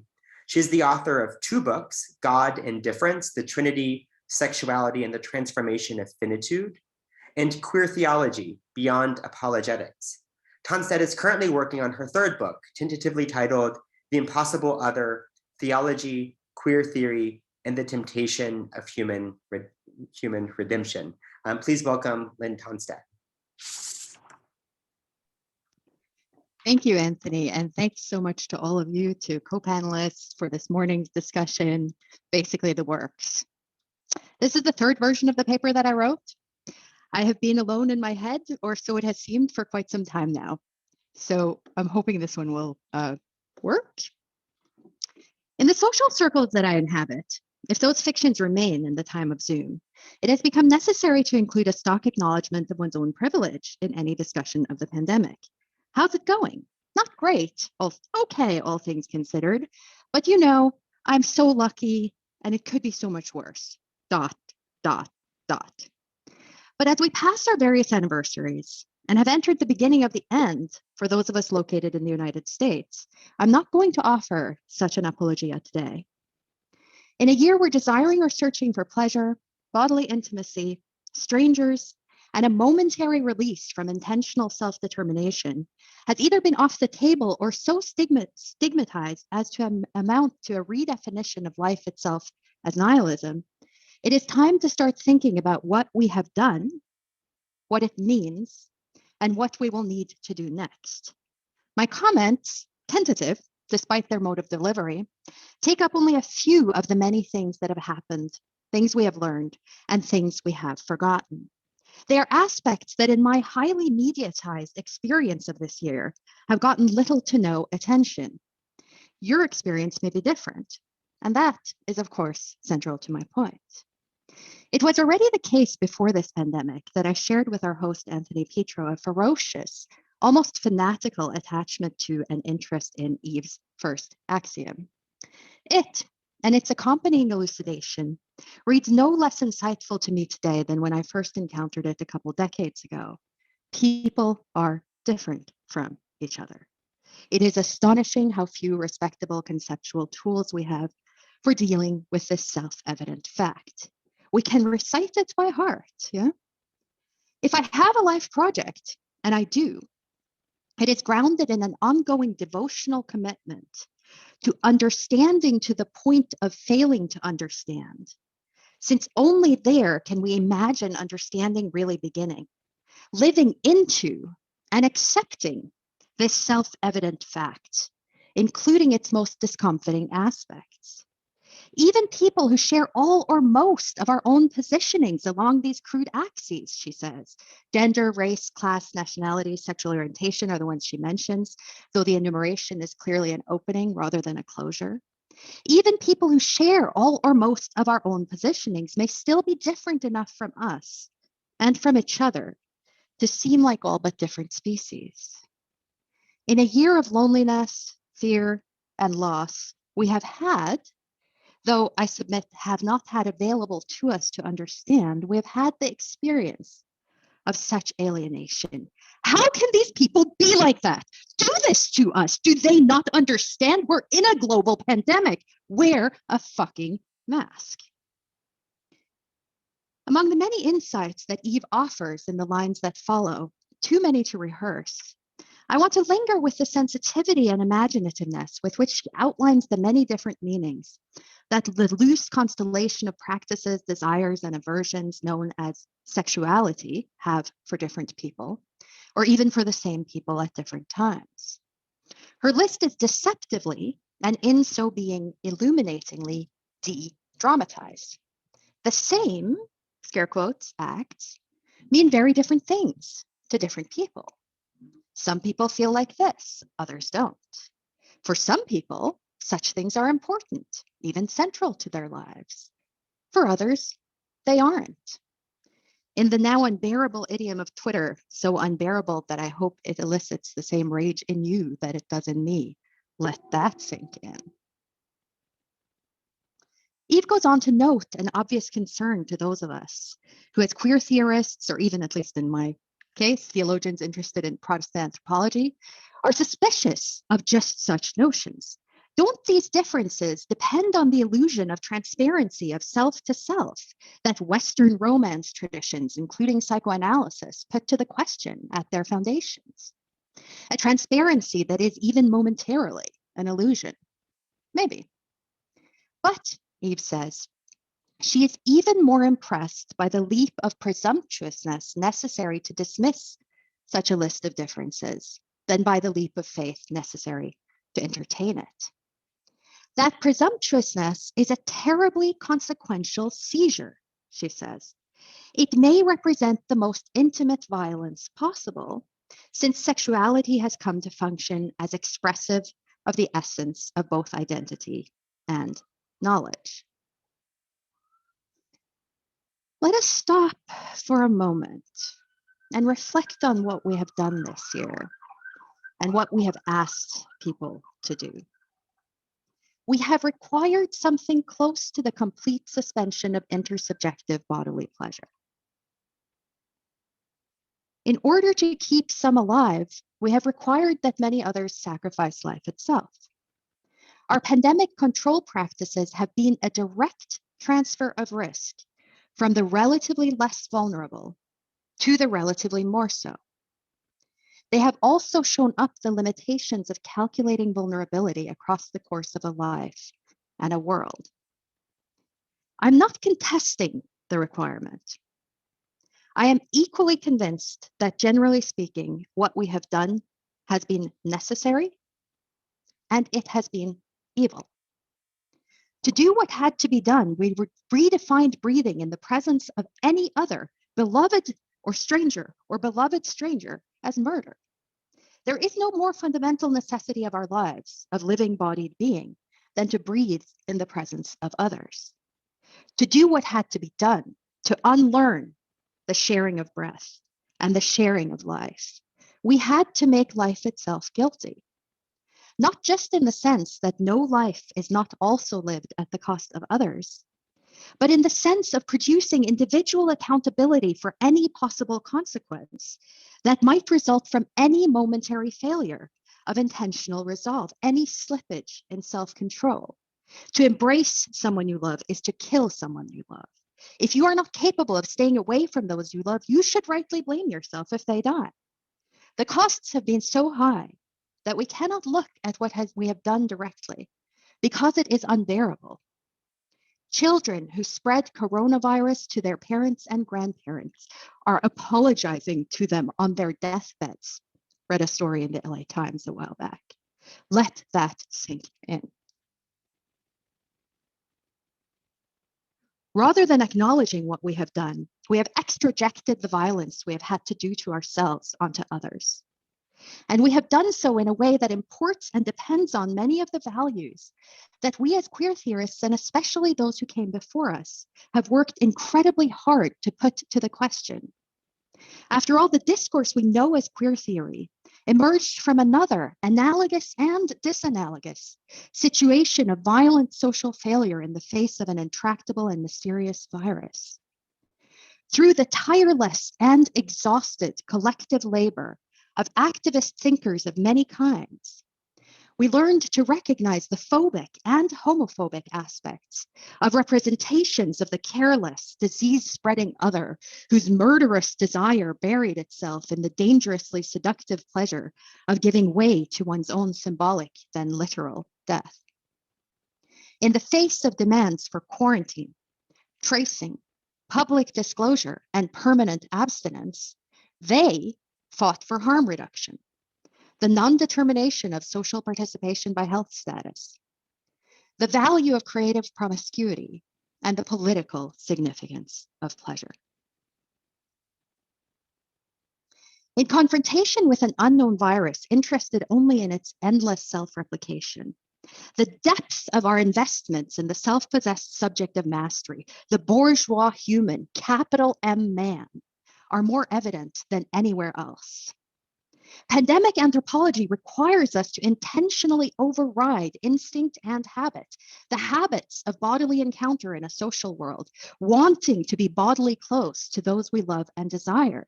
And yes, I feel forced to pause again to emphasize that describing what we have actually done is not a contestation of the necessity of what we have done, but an intense desire and need to find a way to tell something like the truth about it. Pandemic anthropology requires us to introduce, to foster in ourselves practices of aversion and distancing that many of us have spent years learning to overcome. Whatever my ethics might be, I'm not very fond of the term, their enemy is the idea of stranger danger. And the vision that animates them is what might even be called in theological idiom, the holiness of the other, whose otherness interrupts my knowledge of self and mastery of situation. What I value most is the unexpected, encountering the limits of my knowledge, the collective generation of what none of us can do by ourselves. People are different from each other. My own deepest person-constituting pleasures, the conditions that make thinking possible for me, are dependent on the presence and participation of others who want very different things than I do, who often function as obstacles to the very thing that I want, yet with whom I have to live. And my pleasure, both as an experience and in the significance it has to me, because I take my fun very seriously, it's fostered and deepened by its continual running up against that reality.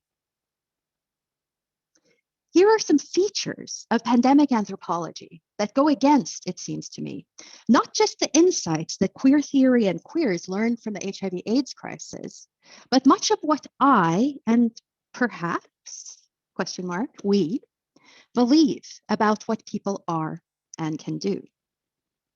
Pandemic anthropology requires that I be responsible for every decision I make, that every act be a decision, that every decision be a calculation, and that every consequence, no matter how far removed it may be from a direct relation to my act, be tallied in the roster of my guilt and blameworthiness. Pandemic anthropology requires unquestioning submission to the authority of the science, so-called, as if I'm expected neither to notice the divergence between what the science actually says and what is happening around me, nor care that those who speak for the science are intentionally and self-confessedly lying to me for my own good. Masks don't work. I'd rather have a mask than a vaccine. We have no idea whether recovering from a virus confers any immunity against it. Pandemic anthropology redefines health as mere survival, life as not death, and necessity as whatever racial capitalism needs to keep going and politicians refuse to replace. And it asks me to focus my ire on the idea that someone somewhere might not be wearing a mask, might not be sacrificing everything to a single demand, might have different ideas than I do about what is most important in life, while praising Cuomo the murderer, Trump the monster, and Fauci the liar who enabled him. Someone might be having fun while people are dying, as if that weren't the actuality of every moment of our lives.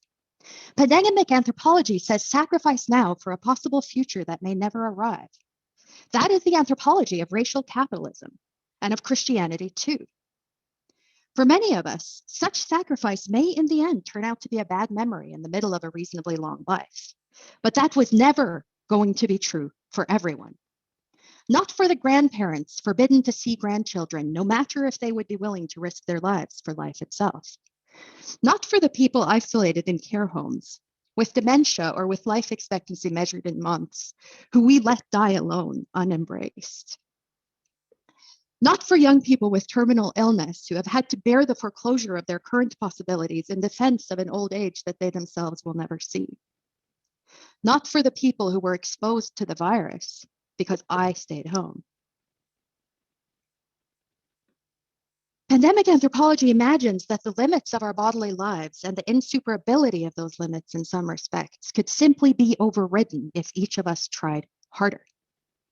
As Alfonso Lingus says, and please forgive the length of these quotations, the man-made species we are, which produces its own nature in an environment it produces, finds nothing within itself that is alien to itself, opaque and impervious to its own understanding. The individual will find on his fellow man but the reflection of his own rational nature. Nothing within itself that is alien to itself, everyone a reflection of me. But, he continues, beneath the rational community is another community. The community that demands that the one who produces his own nature expose himself to the one with whom he has nothing in common, the stranger. This other community, he says, forms not in a work, but in the interruption of work and enterprises. For the other, the stranger turns to one, not only with his or her convictions and judgments, but also with his or her frailty, susceptibility, mortality. He or she turns to one a face made of carbon compounds, dust that shall return to dust. In the midst of the work of the rational community, there forms the community of those who have nothing in common, of those who have nothingness, death, their mortality in common.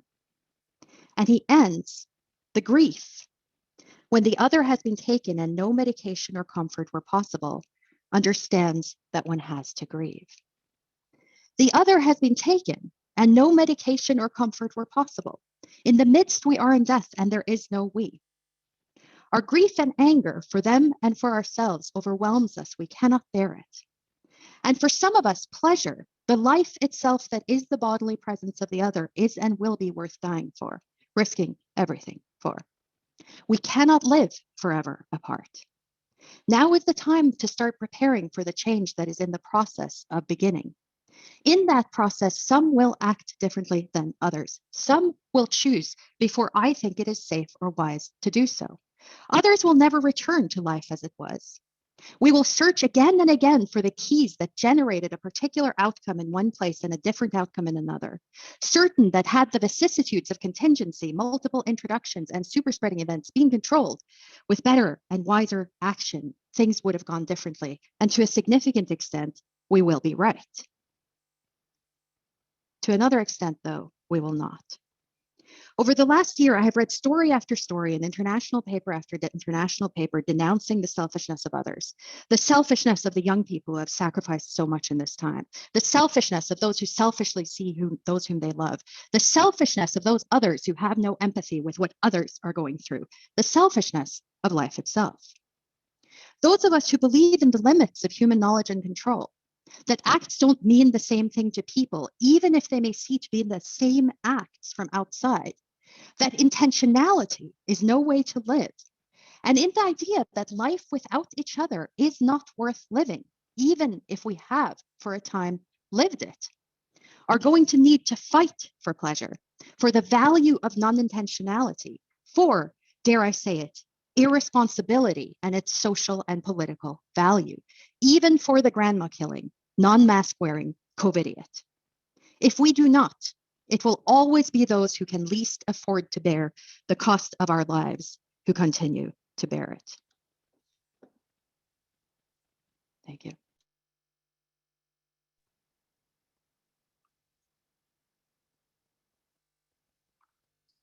Thank you so much, Professor Tonstad. Our next speaker is Professor Margaret Rhee. Rhee is a poet, scholar, and new media artist. She teaches at the University of Buffalo, where she serves as assistant professor in the Department of Media Study. Her debut poetry collection, Love Robot, was awarded the 2018 Elgin Award by the Science Fiction Poetry Association and the 2019 Best Book Award in Poetry by the Asian American Studies Association. Her poetry chapbooks include Yellow and Radio Heart, or How Robots Fall Out of Love, and the forthcoming collection, Poetry Machines, A Letter to a Future Reader. Currently, she's completing her monograph, How We Became Human, Race, Robots, and the Asian American Body. Please welcome Professor Rhee. Thank you so much, Anthony, for that wonderful introduction and for moderating our panel. It is an honor to be here today. And I just want to start off to thank the organizers as well at Boston University, Keith Vincent and Sean Desilets and Takeo Rivera for their kind invitation and curation of the event. Again, it's an honor to participate in the 10th annual Eve Sedgwick lecture, and to honor Eve Sedgwick, especially since her work has really shaped my own and other queer scholars' work and training. So, and to participate in the symposium alongside many close colleagues and interlocutors on AIDS over the years, as well as those I've admired and read in terms of their work is again very meaningful. So thanks again for having us today. I'm going to go ahead and actually share my screen and share my talk. So let's see how this goes. All right. We're all in the Zoom world, so I know it always can be difficult. Okay. All right, so I'll just leave that on the side. So it looks like we're all the way up. Slide. Let me just go up. Bear with me. Sorry, everyone. I think it went to the last slide, so I'm gonna just go back. All right.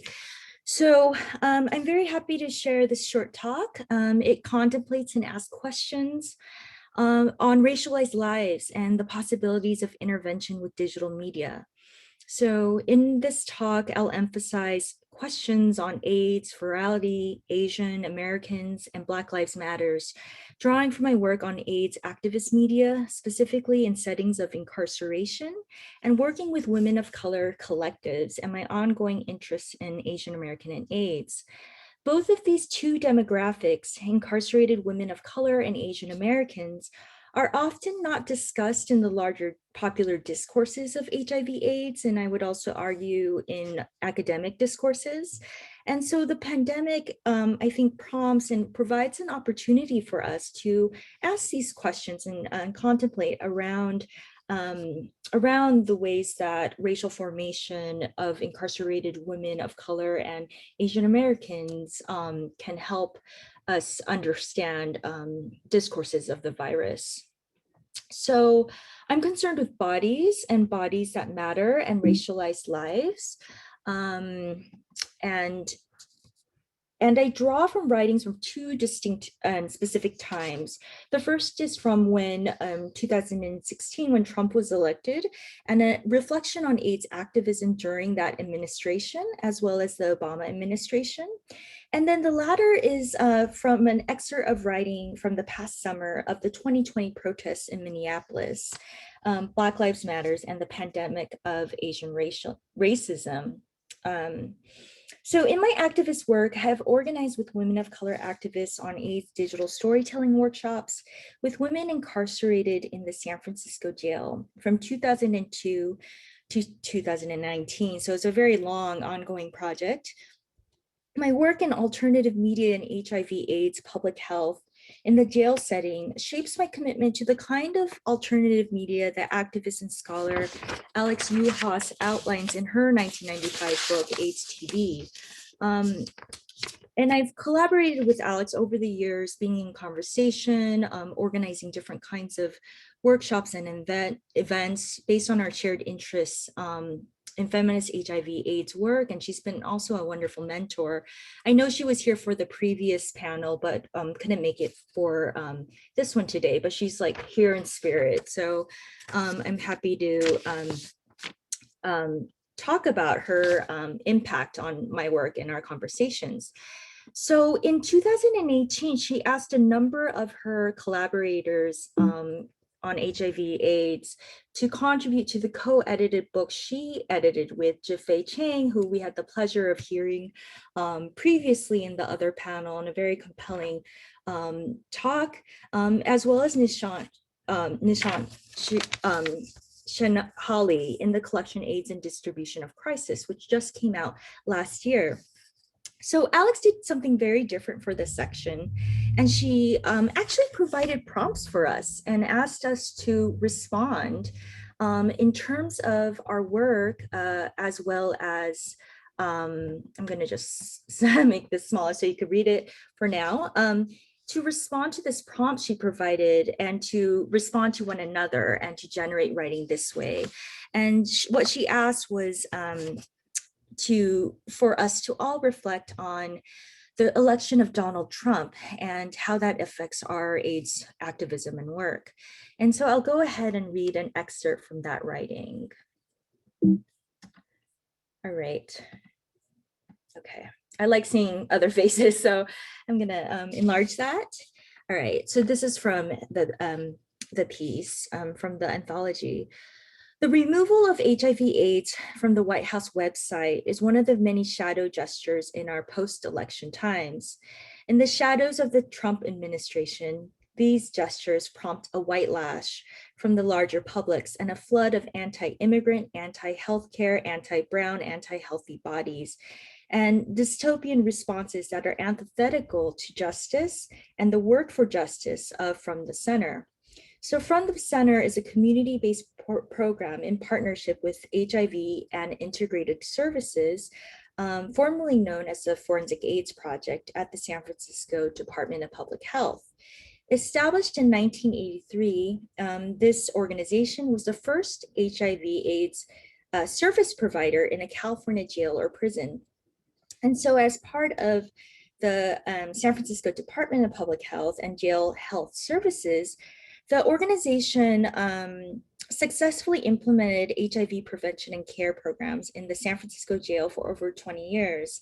And some of you might have heard of the first condom machine that was implemented in the San Francisco jail in the early aughts, and that was part of the work of the Forensic AIDS Project at that time.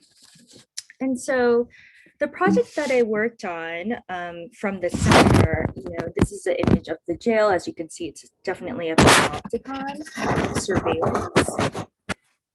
That we did together was really a threefold participatory of implementing digital storytelling in the jail setting for incarcerated women. Margaret, your sound is really hard to hear right now. I think your rustling papers are getting picked up on the sound. Okay, are others having that problem too? Yeah, okay. Did you hear me at all, or you did? It's just the rustling. Okay, yeah, I do have my paper here. Thanks, Jennifer. So I will put this on my desk. Feel free to interrupt me. I just, sometimes I can't see the chat, so feel free to raise anything that comes up. So just to briefly go over this project, and I'll go ahead and share some links on Zoom because that's something we can do online. From the Center is a participatory project, and it's really focused on the pedagogical, technological, and the artistic. And in this project, incarcerated women utilize low-cost production technologies to create their own digital stories, and it involves images and sound to highlight how their lives are impacted by HIV/AIDS. And these stories, in the form of short narrated moving images or visual collages, serve as powerful educational tools inside and outside the jail setting.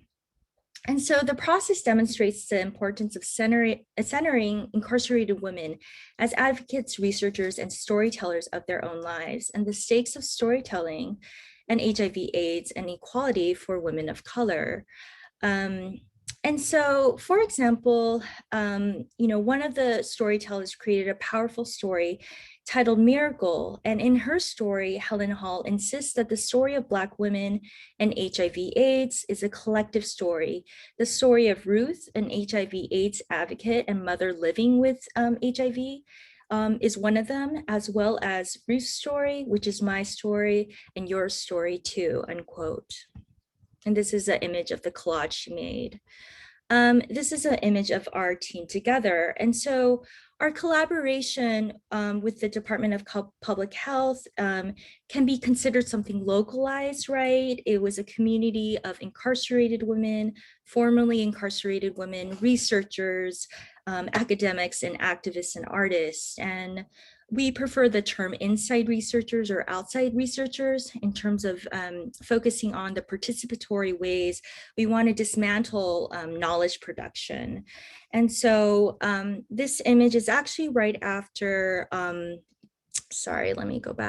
right after Helen gave a talk at the Center for AIDS Research at UCSF after she was released from jail. And so it was sort of the emphasis of the program was really to create these opportunities for women after upon release to speak with communities as well as with their own communities too.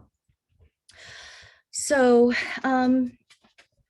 although From the Center was primarily localized, Gestures from the national administration under Obama had helped solidify a focus on new media technologies.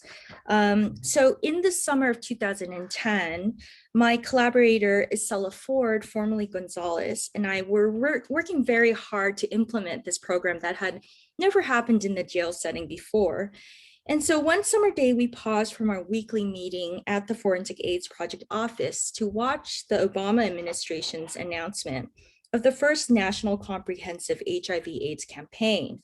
And so this formal announcement was live streamed online and included testimony by then Secretary Kathleen Celebes that pointed to racial and gender inequalities of HIV/AIDS statistics, particularly for women of color. And so let me just move this a little bit here so you could see the quote. And I think Celebes, did this amazing work of really pointing out, her own privilege in terms of a national story around HIV/AIDS and talking about the privileges of sexuality and gender and race. And as she points out, but if you're, that her chances of HIV/AIDS are very low, 1 in 50,000. But if you're a Black female who's also an injection user, and your chances of being infected are more than 1,000 times higher than mine, 1 in 35, unquote. And so this gesture, which was really more than a gesture, it was quite impactful for those working on the ground around HIV/AIDS at this time, really seemed to imbue sort of the visions of what we saw our project, what we hoped it to be, of really centering women of color and Black women in the jail system around these statistics that were oftentimes very depersonalized in the work on HIV/AIDS. And so it is a very stark contrast, as we saw in the image prior, with the Trump administration that took off any mention of this work to what the Obama administration did. And here's the image of Helen Hall with Isela here. And so I'm reminded of Helen Hall's statement for Miracle, quote, "Because I want to help women and know that it is okay to go through things like this life." So the removal of HIV/AIDS from the White House website shows us the stark reality of bodies and their images who are deemed not valuable to the current regime's optics. Oh, and so here is the image of Helen Hall speaking at UCSF. So seemingly very close to where the San Francisco jail is, but very much worlds apart, right? And so it was very powerful to hear her speak to the researchers there and tell her story. And so at the same time, these removals of the Trump administration's website reveal the edges of resistance and story and life to be continually forged. With darkness comes moonlight flickering on digital screens. And I just quote Helen Hall again in terms of this life. So I'm going to move now to the second section of this very short talk. To an excerpt of the coda of my current monograph that I actually finally able to finish, but currently under the review process, that begins in the summer of 2020. I began the conclusion of my monograph in South Minneapolis, about a week before and 2 miles from the corner market where George Floyd was tragically killed by the police.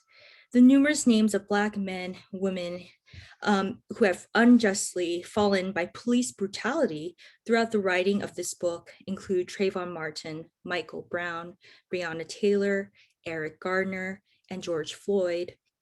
These violent killings, the failure of the justice system, and the frequency of police violence against Black bodies have sparked protests around the country.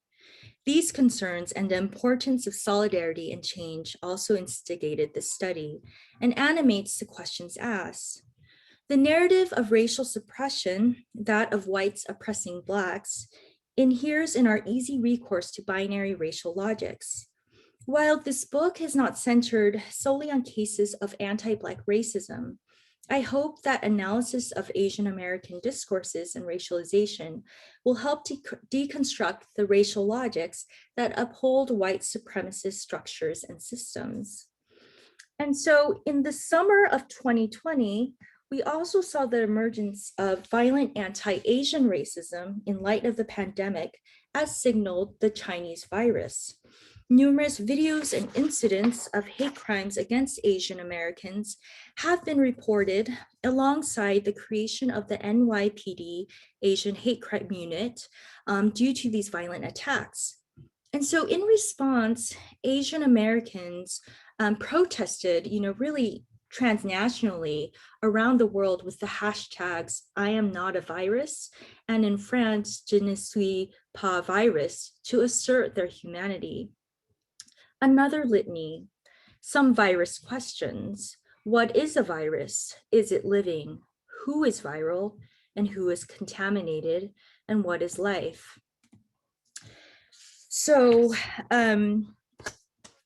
in thinking about the virus, I'm actually particularly interested in sort of how the virus stands at the borders, right, of chemistry and life, of living and unliving, and sort of at the borderline of life and death.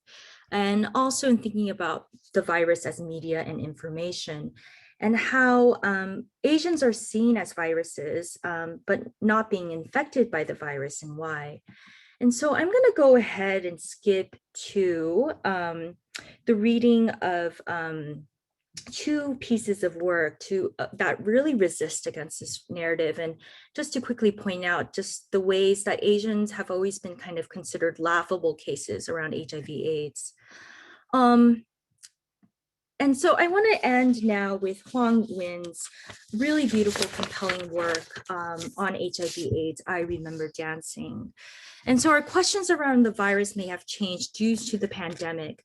However, both I Am Not a Virus speaks to this dialectical connection of Asian bodies being seen as non-living and the insistence of living and survival, right?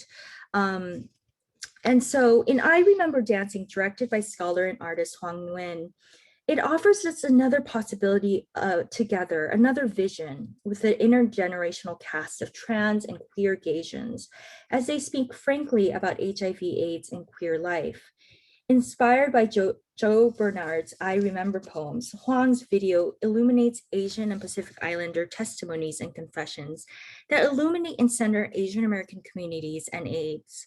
I Remember Dancing recombines the fantasy and memory, desire, nostalgia, and community.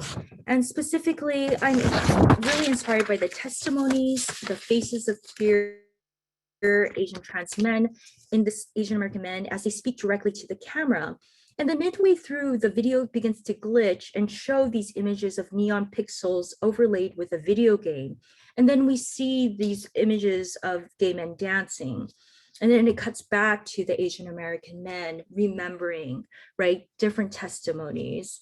And so I Remember Dancing insists on the aliveness of queer Asian Americans and how the pixels illuminate. And these colorful pixels remind me really of the television screen, right? When I was a young child and how I once splashed water on it in order for the machine itself to come alive. And the video itself, I Remember Dancing, really recalls the Asian American viral body with living with and dying, right? With intimacy, sorrow, death, grief, and life. And if we think of viruses as machines, as information-like, and sort of thinking about Asian American racialization in these kind of parallel, interesting ways, we can really see how when points out the colors and tracing the light, right? And I'm very interested in how video art really illuminates this light. And thinking about how Black itself is the darkest color, but the complete absorption of visible light. And so I will just end there. Thank you.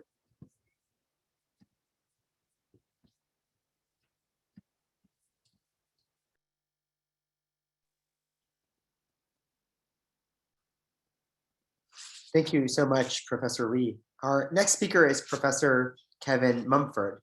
Mumford is a historian of race, politics, and sexuality in the United States. He is professor of history at the University of Illinois, Urbana-Champaign, and the author of 3 books: Interzones, Black-White Sex Districts in Chicago and New York in the early 20th century, Newark, A History of Race, Rights, and Riots in America, and most recently, Not Straight, Not White, Black gay men from the March on Washington to the AIDS Crisis, which was a finalist for the Lambda Literary Award in LGBTQ Studies, and won the Stonewall Book Award in Nonfiction and the Bonnie and Vern Bulla Award from the Society for the Scientific Study of Sexuality. Please join me in welcoming Professor Mumford.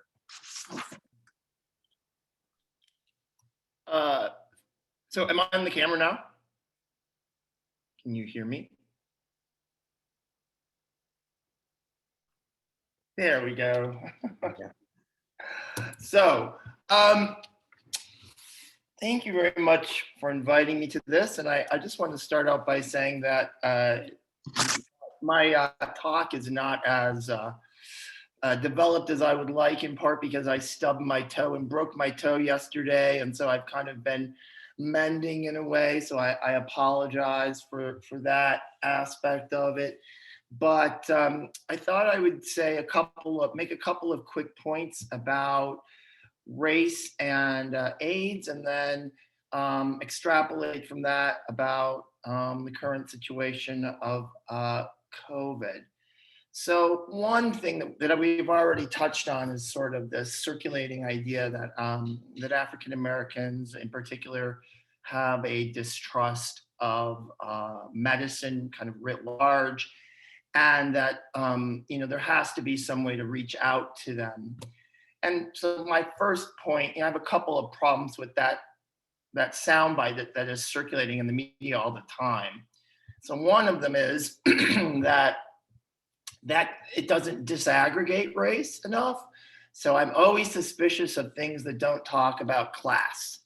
So I would love, if you go and look at the polls, very few of them, I haven't found any that's, distinguished between middle-class African Americans and poor African Americans. And so I think that would be useful, because you might say, well, middle-class Americans are lining up in droves, but poor African Americans aren't. And that may, of course, have a lot to do with experience and access and segregation and institutional racism. So I wouldn't talk about Tuskegee in that breath. I would talk about, deindustrialization and the urban crisis and how that impacts, transportation, access, and having less to do with notions of trust, particularly given that there's a long history of African American struggle for access to healthcare and nursing, integrating the medical professions. Anybody that's been to a hospital recently sees a multicultural, in many cities at least, sees a multicultural community bustling about, engaged and very professional. So I'm not sure that explanation is good. And of course, it also somehow puts the infection and the morbidity back on the community, right? Instead of saying that there's a lack of access, these people are dying because they don't have access, rather than, oh, they're just not coming in and taking care of themselves. So I feel like that's a huge sort of public relations racialized message that is sort of very thumbnail and lets a lot of institutions off the hook, the way that racial discourse often does. So that would be, part of the problem with these racial generalizations. And it's not the first time. So one of the things that's sort of interesting in the history of African Americans and AIDS, which I wrote about, was the gradual recognition of the disproportionate numbers of Black men who were infected and who died on the one hand, and a lack of a sort of a neglect in the mainstream white community to talk about that. And when there was pressure to talk about that, this was a similar explanation, that they're not in the community. Dan Royals has done a huge book that I haven't read closely yet, but that he talks about all the different ways in which different aspects of African American communities did in fact mobilize, sometimes best, sometimes worst. But so that's a kind of myth that stands around, sort of hangs around for a long time, in part because there's not enough research, and in part because people, sort of want to justify contempt, kind of the status quo. Even within that, I think it's interesting to think about, why do people make decisions about their health, especially Black queer men? And when in my book, I did notice that a number of the key figures that I studied, like Joseph Beam and Grant Michael Fitzgerald, who were very, very prominent activists at the time, who were working on opening space in the Catholic Church for Black gay men, who were working on including Black gay men in gay liberation projects, who were the sort of acolytes of people like Barbara Smith and Audre Lorde Joseph Beam, who was constantly striving to raise visibility about Black gay identity, about the intersection of racism and homophobia, and the kind of the barriers of Black masculinity to emotions, to understanding the self, to love. And so I just thought that if you take a closer look at individuals and then also vis-a-vis class, what you can see is, that people are pushed and pulled by their circumstances and by their daily lives that become, filled up with tasks and work and working class problems, and have very little to do with, meta attitudes and racial thinking hats or something like that. So again, I think it was my sense that, having studied Black gay men in the past, and then just knowing a longer history of the Black, search for all kinds of resources, Black Panther, hospitals and ambulances, it just doesn't make sense to talk about healthcare and about the relationship between the community and healthcare. I think it's much more complicated than that. Another thing I was thinking about in rereading Eve Sedgwick yesterday, and her Axiom 1, and she talks, it's sort of famous for talking about her concept of identity as both universalizing and minoritizing the differences around sexuality, and the way that it is organized, moves in both of these directions. And it's always been so useful for me to think about identity in that way, not just as like essential or constructed, but that having it has a queer moment, and it has a kind of identitarian moment that any sexuality does. And as I was reading it, I was also noticing that within that conversation, something that I hadn't really seen too much, and this is a book that came out in 1990, 1991, Epistemologies of the Closet, was that she was writing also about the New York Anti-Violence Project, and talking in a way that was not so typical, I think, of the scholarship about homophobia, about how do we construct a non-homophobic discourse, and how do we resist homophobia. And I thought, well, and one thing that I've learned, because I'm working on the history of violence and anti-violence, is that we were just coming out of a decade of lobbying to be included in the Hate Crime Statistics Act. And that was quite a struggle. There were a lot of people like Jesse Helms who refused sexual orientation. And it took a lot of lobbying and behind the scenes to get this included. And it's just a reminder, I guess, of the parallel line of AIDS and then hate. And they didn't always connect. I mean, I looked at these cases and stories, and sometimes they were driven by hate, but just as often, by AIDS, but just as often, they were just run-of-the-mill, the usual hate crimes, bias crimes against gay men. And also I think because the AIDS crisis was so severe, sometimes the anti-violence work was shoved to the side. And I fear that this is happening again, that COVID is so universal and so prevents all kinds of conversations or about differences within the epidemic, at least on a national scale. But it also seems to sideline, except for once in a while, the question of violence, in this case, directed against Asians and Asian Americans in the United States.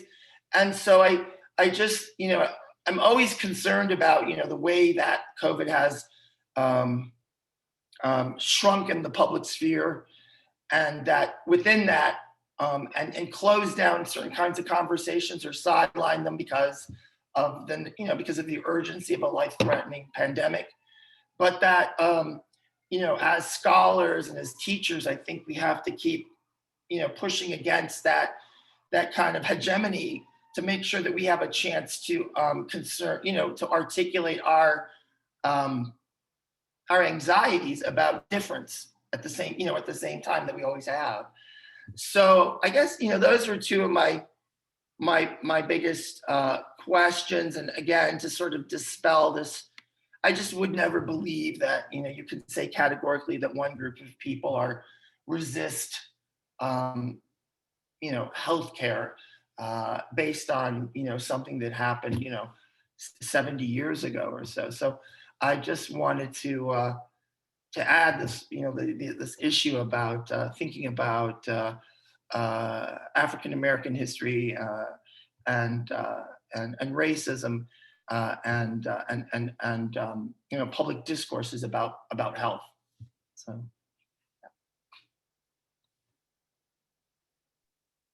Thank you so much, Professor Mumford, for that. Let me try to fix this pinning again. Thank you. Whichever colleague did that. It's very kind of you.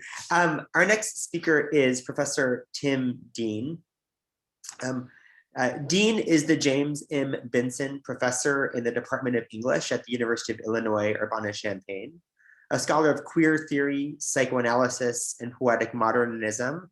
Dean is the author and editor of numerous books, including Gary Snyder and the American Unconscious, Beyond Sexuality, and Unlimited Intimacy, Reflections on the Subculture of Barebacking.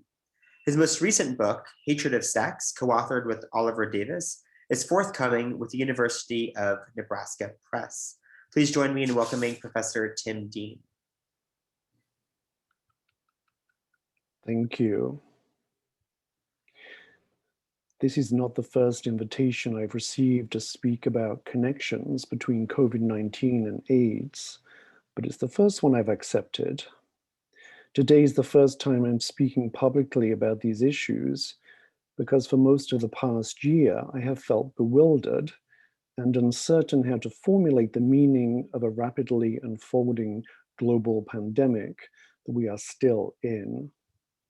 The time of COVID is not over, despite the vaccines and the intense desire to return to normal.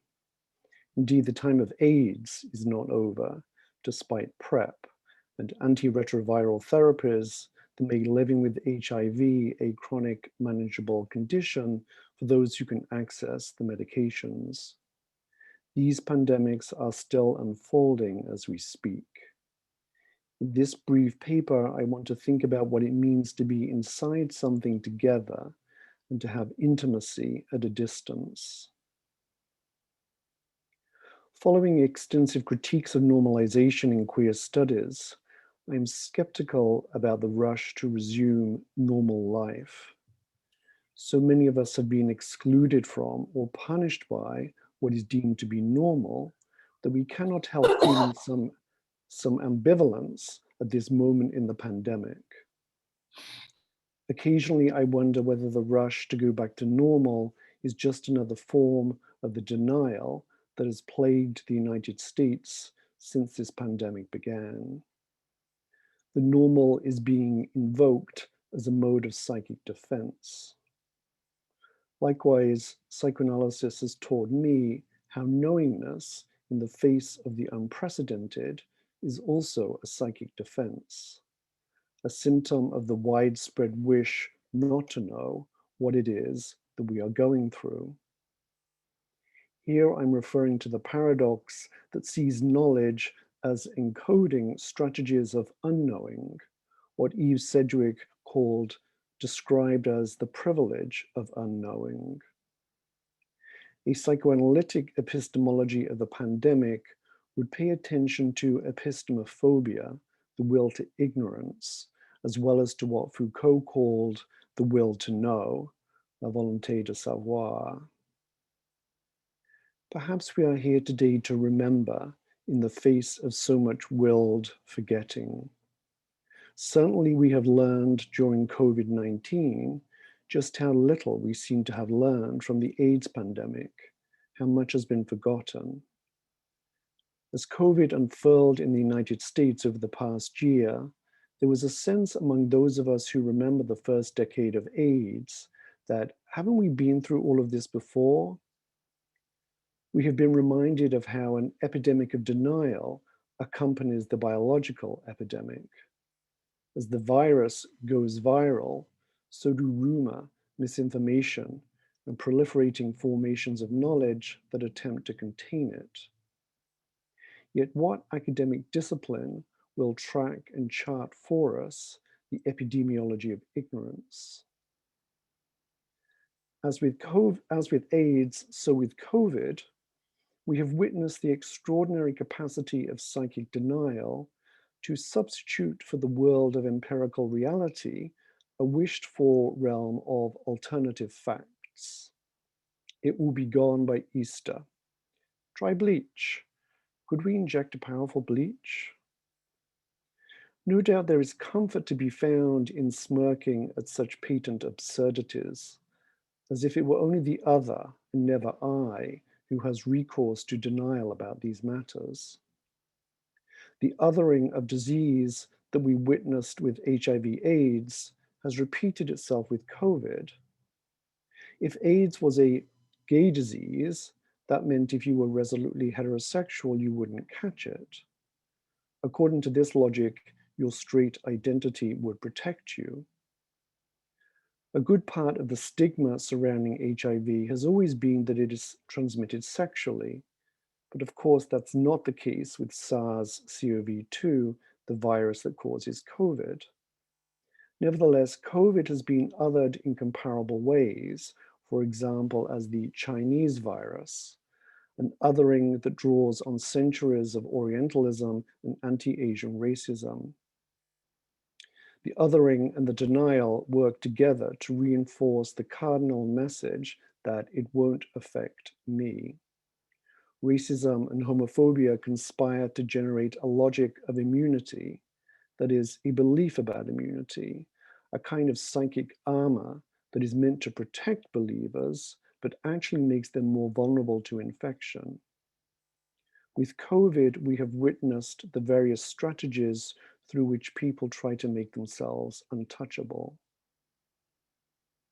In the early years of AIDS during the 1980s, people seemed to die very fast. Someone would receive a diagnosis and a couple of weeks later he'd be dead.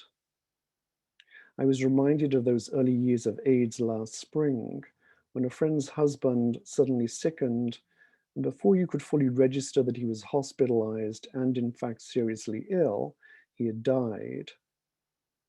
Individually and collectively, we have experienced cumulative shocks that we've had neither the time nor the space to fully register, much less process. And now with an armory of highly effective vaccines, there is perhaps a wish that we might be able to move on without actually having to deal with the staggering losses. One way of returning to normal would be to strategically forget that any of this has happened. Those who cannot forget the dead will be left behind. The intense desire to get back to normal must appear as unbearably callous to anyone who is not being allowed to grieve their losses. Indeed, the denial of these losses is a form of public cruelty. During the early 1980s, People with AIDS or those suspected of having AIDS were deemed untouchable in a leper-like way.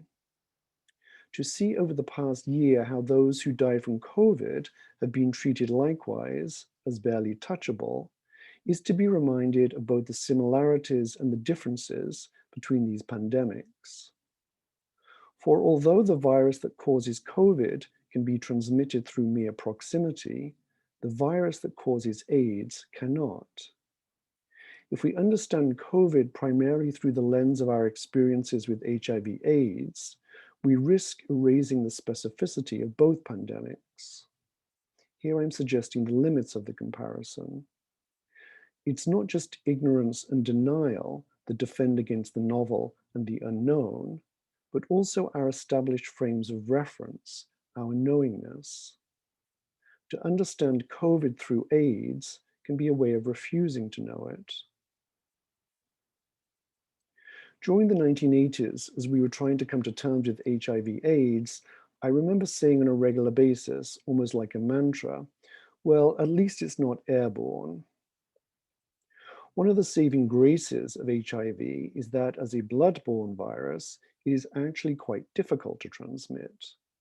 Both HIV and SARS-CoV-2 lend themselves to asymptomatic transmission, which makes it very easy for you to share the virus, since you may not know that you have it. But the difference between the mechanisms of transmission, blood-borne versus airborne, strikes me as key to grasping these pandemics' distinct social effects. HIV and SARS-CoV-2 evoke contrasting forms of intimacy. Having written about the intimacy forms developed by gay men through barebacking, I want to use the remainder of my time here to make some observations about respiratory intimacy in the age of COVID. The idea that we are linked by the breath we share has become newly salient in the context of an airborne pathogen. Not only do we each breathe in what others exhale, but over the past year, we've become familiar with the role of droplets and aerosols in connecting our bodies with those around us. There is an unwitting intimacy in the air. As I've tried to think through the implications of this new form of viral intimacy, I have taken inspiration from the work of German philosopher Peter Sloterdijk, who claims in his 3-volume Spherology that, quote, like every shared life, politics is the art of the atmospherically possible. That's the end of that quotation. Now more than ever, there is a politics of the air, a politics of respiration for which masks are but the most visible sign. Peter Sloterdijk is not a queer theorist by any stretch of the imagination, but I believe some of his ideas may be usable by those of us who are. One of the things that the first generation of queer theorists, including Eve Sedgwick, was especially good at doing was drawing out the unexpected implications of ostensibly straight continental philosophy. What Sloterdijk gives us in his 3-volume Spheres is a new conception of intimacy based on the notion of shared insides. Far more than HIV, the COVID pandemic has exposed our shared insides because its virus, being airborne, hangs in the atmosphere that connects my internal airways to yours. We do not need to sleep together for you to leave a trace of yourself inside me. The transmission mechanism of the novel coronavirus has alerted us to the omnipresent risks of involuntary or unwanted intimacy. Every time I go to the grocery store, the music that plays involuntarily in my head, and here I'm dating myself, is the Police's song from 1980, Don't Stand So Close to Me. The novel coronavirus that causes COVID-19 is named for SARS, Severe Acute Respiratory Syndrome, which caused an 8-month pandemic in 2002-2003, but was contained. The primary identification of SARS-CoV-2 with the respiratory syndrome, by contrast with HIV, which gives rise to an immunodeficiency syndrome. This new virus, this emergent virus, hits us where we breathe, impairing the most basic autonomic mechanism through which our bodies interact with the outside world. If this emphasis on the respiratory helps to differentiate COVID from AIDS, then by the same token, it connects COVID with the epidemic of police violence that also magnetized international attention during 2020, following the deaths of George Floyd, Breonna Taylor, Tyree Davis, and hundreds of other African Americans at the hands of US police forces. I can't breathe is the desperate message that links COVID with Black Lives Matter under the banner of the politics of respiration. The point is not merely that a respiratory pandemic and a political protest happen to be occurring at the same time, but rather that COVID and the racial protest marches last summer both suggest our mutual interdependence. It was striking how multiracial were the Black Lives Matter marches sparked by the killing of George Floyd, as if the issue of racial justice felt urgent to broad swaths of non-Black people in a way that it hadn't before. Those protest marches during COVID reminded me, at least, of the early days of queer organizing around AIDS, when the insight crystallized that despite our heterogeneous social positions, we are deeply connected politically across the identity boundaries of gender, race, and sexuality. Although Sloterdijk never puts it this way, the respiratory politics of the shared insides must be a queer politics in that original sense of counter-identitarian. By sharing the air through which everyone moves, I'm sorry, I just lost my place. By sharing the air through which everyone moves, we are intimate with each other in ways that routinely escape awareness. The politics of respiration involves what we might call an unconscious intimacy or kinship. And finally, one lesson that Black Lives Matter has for all of us in the age of COVID is the ethical imperative to remember by naming the dead. Thank you.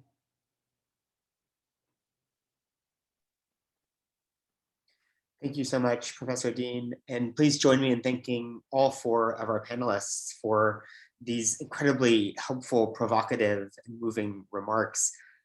My colleague Takeo Rivera will help to moderate the discussion. If you have questions, please feel free to put those in the chat box or to digitally raise your hand through Zoom, which you can do by going to the reaction bar that is probably at the bottom of your Zoom page. And if you raise your hand, we would be happy to call on you. Yes, you may do either. You may type in a question or you may use your digital hand raise by hitting reactions at the bottom of your Zoom and clicking raise hand. That way I can see you. But yes, there are already a few questions that have been asked in the chat earlier, some of which I'm not necessarily 100% sure were directed to everyone. But there's one question that was, what is the distribution of crises referring to? And that question can actually equally go to both Margaret and Jaffe.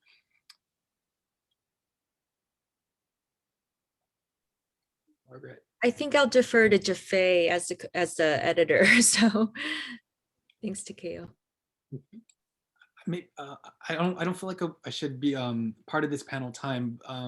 So I'll just maybe I'll point to Margaret's work then, which is to say that it actually is looking at the root problems of HIV/AIDS as not in itself the crisis, but actually all the ways in which, let's say, prisons, unhoused people's policing and criminalization create the crises and distribute HIV/AIDS differently amongst those who are under siege.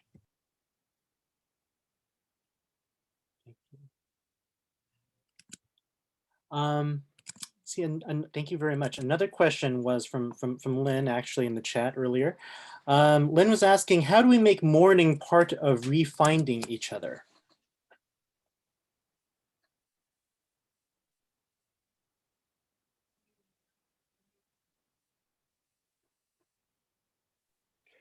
Let me just jump in for a moment, and I don't have an answer for that or a recipe or a handbook, but I think it's an important question to raise, and I think we do need to make mourning part of refining each other.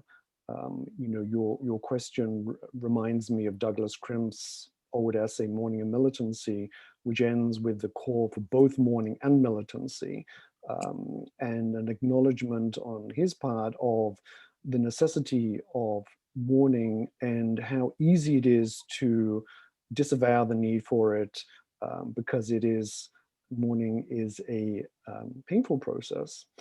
It's a hard process. It's not something that one just does automatically. And I think part of what I was trying to address is the way in which, both with the HIV/AIDS pandemic and now also with COVID, mourning has been made more difficult by refusals to acknowledge what's going on, who has died, how they have died, the seriousness of what's happening. So I think acknowledging, as you are doing, Lynn, with that question, the need for mourning is an important first step. Yeah, thank you for naming the Crimp essay, which played a central role not only in my teaching this week, but in one of the other two versions of this talk that didn't end up happening. I mean, I think it's getting back to the sense that we're not going to know what we lost until it starts coming back, right? I think, and I don't mean coming back in the sense of the debt, right? The memory, yes, but life together, right? The experience of life together, how I would describe it as the difference between color and grayscale or something like that. That the moments when you feel what feeling feels like. And I truly believe, and I'd love to hear y'all's thoughts about this, that what you were talking about, Tim, in terms of this unknowing and knowing that is unknowing, and that relationship is exactly right around some of the frustration and anger that we feel at people who are not doing what we wish they would. I mean, I share that wish, right? I share the anger and the frustration, because it didn't have to be quite this bad. And at the same time, some of what we've done just had to be done. And there's something really merciless there. And mercilessness is not easy for us to know how to engage.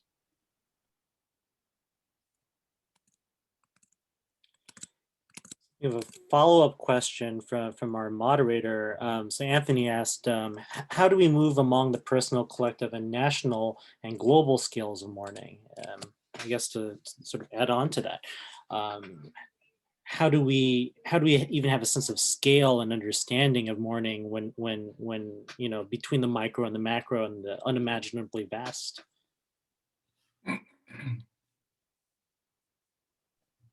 May I also just tie that to a point that Professor Mumford made that I just thought was fantastic about the shrinking of the public sphere, which I think is also closely related to those possibilities. And the moment you said that, I was thinking of all the ways, I mean, our sociality is shrunken in so many ways, but just the public sphere, right, in so many ways that we might imagine that. It just, I would love to hear you talk a little bit more about the ways in which you've seen that process happening. Yeah, because I feel like, you know, that we've been given, you know, virtual community, and it's been remarkable in so many ways, and satisfying in so many ways, and easy to a certain extent. And at the same time, we've been terrified of going out in public. And so what, you know, we don't, how do you reconstruct a civic life out of that? And you know, the loss of civic institutions, you know, people going to churches, people going, you know, not being able to sit in a Starbucks, you know, shopping malls having stricter rules, you know, grocery stores, you know, seen as potential sites of threat. And so we're still so, you know, even in the best of circumstances, in the best kind of urban centers, we're still, very anxious. We've adapted, I see it all the time, we've adopted a style of, the errand, right? Like the Jane Jacobs errand has become like, zoo, let me just get there, pick up my stuff. Most affluent people just order their groceries and have everything, have everything delivered to them. So if there's not the face-to-face interaction that we've taught, that's typically the sort of foundation of public life, of civic life, there's a huge loss. I mean, people talk, are the restaurants going to come back? But that goes hand in hand with people having enough confidence and enough desire to return to public spaces. So I think that, the questions about, mourning, stages of mourning, memorialization, reparations, all of that is going to be, a very long process that will be very flawed if we can't do it in community halls and city council meetings with lots of people being able to not just virtually sit back, but be in there in the moment. And I just, I was trying to think of historical analogies. I thought the Chicago fire and what was that like? But, I'm not sure, what the analogies are in this kind of society, this kind of virtual, society that we're living in. But I just have a very strong sense that we have to have, this kind of, this good old fashioned face-to-face exercises. Yeah.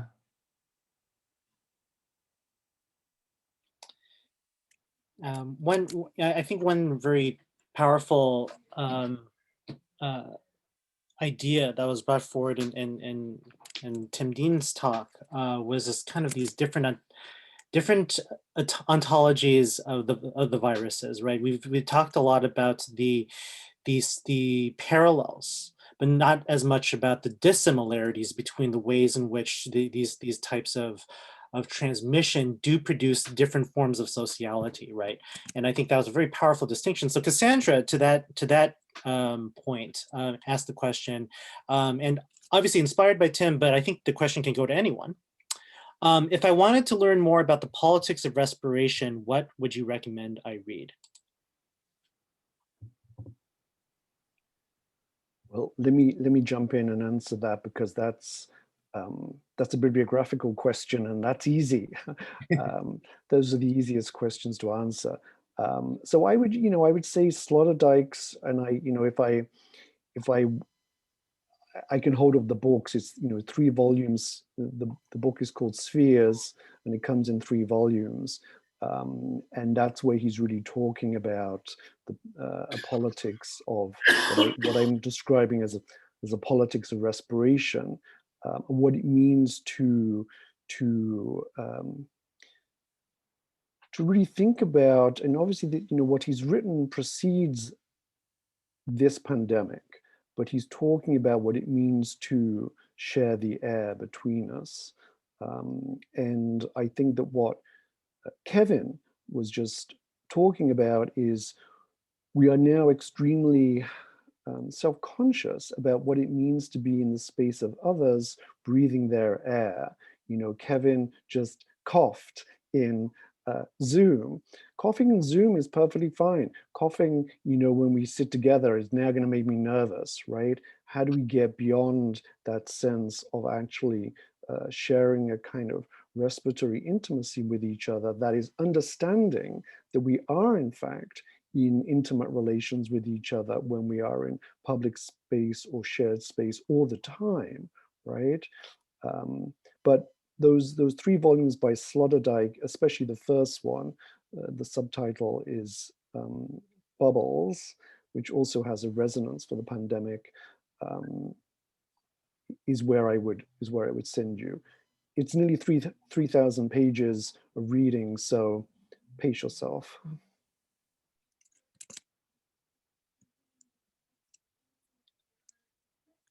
Thank you, Tim. Any other bibliographic suggestions before I turn to our next couple of questions? And check the chat. Jaffe just dropped a few solid links to some Mel Chen articles, who was one of my dissertation mentors. So I'm always very excited to see Mel Chen cited. One thing I would just add, if I could, would be some of the work in feminist disability studies that I think might get us, and Mel Chen is certainly part of that, but that might get us to think a bit more expansively about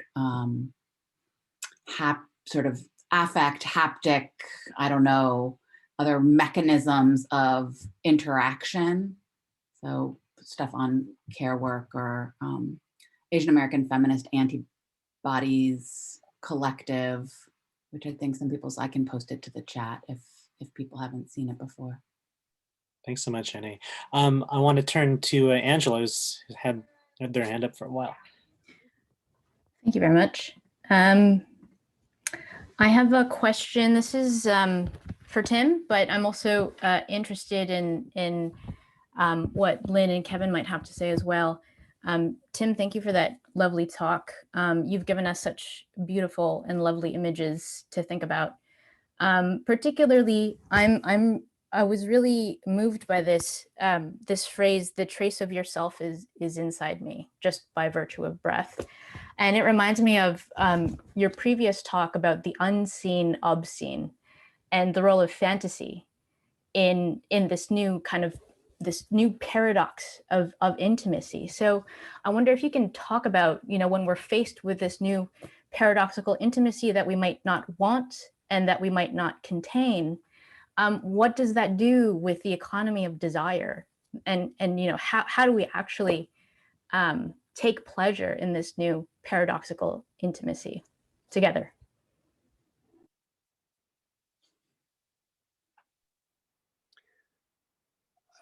I'm going to jump in and speak to Angela's question and give other people time to think about it, because I would be interested to hear what other people have to say.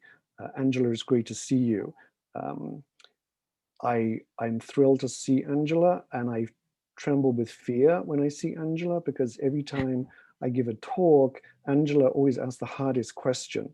And so when I hear, oh, Angela's about to ask a question, I start to be like, you know, could my Zoom like short out right now or something, so I wouldn't have to quite address this.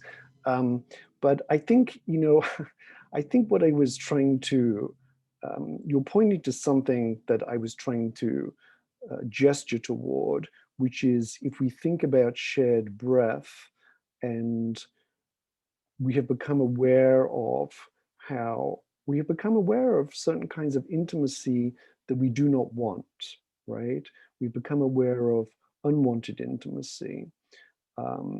And within queer studies, when we think about intimacy, we always think of it as this kind of as a good thing.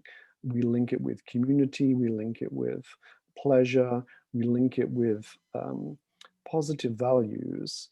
And so when I use the term unwanted intimacy, I was also then trying to kind of conjure other discourses about intimacy, feminist discourses about intimacy that have a robust account of how one protects oneself or how one thinks about unwanted intimacy. And I think really what I'm sort of trying to really open up as a question is how we think about the degree of our closeness to others, right? If your air, when you exhale, enters me, there's an intimacy there that I actually do not control. I may want it, I may not want it. It may evoke in me all kinds of reactions, but it complicates what we mean by intimacy and the valences that we, through which we, you know, that we attribute to intimacy. But I'm curious what other people think, and I would like to hear other people's comments on this. I would just add that I haven't really used this idea of talk about about the public or unwanted intimacy. But when you say unwanted intimacy, it makes me think of the idea of safe space, which has a kind of a longer genealogy going, back and forth, and it's also very contested and has a certain dialogue going on about it's being censorship, or it's being pro-feminist, or what's an intersectional safe space, and I think that if we can leave the politics of difference and again, and then and finesse that with questions of contagion and as you say, intimacy, because I don't think they're ever going to be disentangled. So I just think that there will always be these stereotypes and hierarchies in public spaces, and so we have to stay conscious of those and not just kind of just that's what I think is just kind of re-invoking the idea of safe space, but that and also not just also in terms of shared agreements about space and who's been tested and who's going to be safe, and that's I think the next step, because now we just have nothing. So how do you go forward? Thank you all. This has been such an amazing discussion. Ben, I see that you have your hand up. We're at time, but hopefully you'll come back, and you will all come back to our roundtable discussion, which will be happening in 30 minutes at 3:30 here at this same Zoom site. So you're welcome to mute and close off your video if you'd like to stay on the Zoom call, or join us in half an hour for a panel discussion, so we can continue this wonderful conversation. Thank you all. Thank you so much to our panelists, and thank you for this wonderful conversation. It's just been generative to hear all of your ideas, and I hope everyone has a good little break to get some coffee and tea and maybe a little jaunt outside. So we'll see you back here in about half an hour.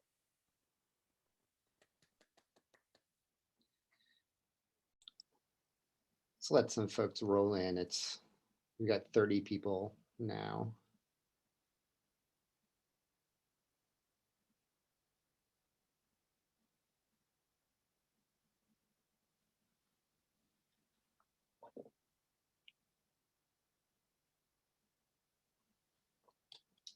Or maybe we'll just be happy with the 30.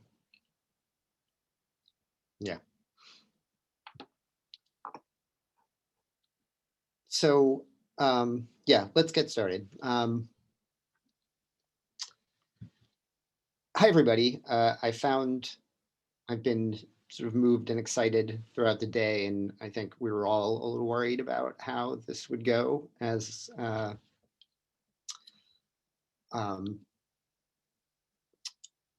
we thought through trying to do this over Zoom, and having had a lot of experience teaching over Zoom, and wondering how that experience would translate into what we're doing now. And I just think it's worth saying that I think we achieved a kind of intimacy that, yes, oh God, yeah. We've achieved a kind of intimacy that perhaps we have not managed to achieve in the classroom quite as well, probably because we were all working so hard to achieve that. So in this roundtable section of the symposium, we wanted to invite people to ask questions they hadn't had a chance to ask yet, and invite the presenters to speak to one another's remarks in ways that they may or may not have had a chance to do at this point. I thought I would get things started by asking a question that emerged for me over the course of listening to y'all talk through these questions, and participating to the degree that I did in the chat. I have a list of 3 questions that emerged for me. Maybe I'll just throw them all out there now, and people can decide what they're interested in talking about. I read a lot of interest in the racialization of virality, and in particular, the way that HIV/AIDS, by way of fantasies about drug use, got mapped onto Black American identity in particular, and how COVID has been mapped on in very different ways onto Asian identity in the United States. So I thought that might be something that people would be interested in talking about in a little more detail, and thinking about the thing that occurred to me was how we think how models of responsibility get racialized, and how maybe the anti-Asian sentiment that we're encountering has to do with a certain kind of unknowing or intrinsic contagiousness that is free of responsibility, or not free of responsibility, but marked by involuntariness in the way that the fantasized Black responsibility for HIV/AIDS wasn't. So that was one question that occurred to me. The other one was the temporality of pandemic. Jenny started the whole day sort of asking questions about the genealogy of AIDS and queer theory, and thinking about our claim that queer theory started with AIDS, and she sort of pointed out that AIDS started before queer theory, and that there are other people thinking about these questions before queer theory emerged to try to think about them. And I think the temporality of COVID includes other recent SARS-type diseases, and longer histories of Asian and Asian American masking practices. The third thing that occurred to me was about the affect of COVID, in particular. Lynn's notion that there's something, she rejected the term ethics, but there's kind of evil ethics at play in COVID, and in its tendency to move us toward anti-sociality and distance from one another. And I was thinking about Jifei's sort of alternate reading of masks as sites of sociality, relatively cheap things that could be exchanged, markers of concern for others. So the affect and ethics of COVID is the third thing that kind of emerged to me over the course of these incredibly enlightening conversations. So I'll just invite people to respond to any of those three things, or to ask their own questions, or to take things in whatever other direction they choose to.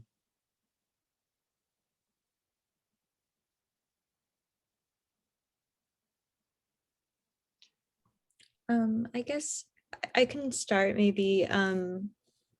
Thank you so much for these questions. Are so just, yeah, very provoking. And perhaps the first one, because I really appreciate thinking about racialization, only because I have been trying to work through sort of the conundrum around racialization of HIV and AIDS in terms of Blackness, and then, with COVID, and in terms of like Asian racialization too. And, something that's come up is I want to mention my dog's been jumping around, so I apologize. I've just been having to take care of her. But is thinking about sort of the representational ways like hypersexuality manifests in sort of the US hegemony, So I think a lot when looking at the ways Asian American AIDS organizations have just really powerfully created space around these discourses, and the relative lack of recognition of those possibilities. And there's several reasons for that. I think there's one, community stigma within within the Asian community as well as outside, but also this way that Asian Americans are either hypersexualized in terms of, cis women, and very demasculated in terms of Asian American men.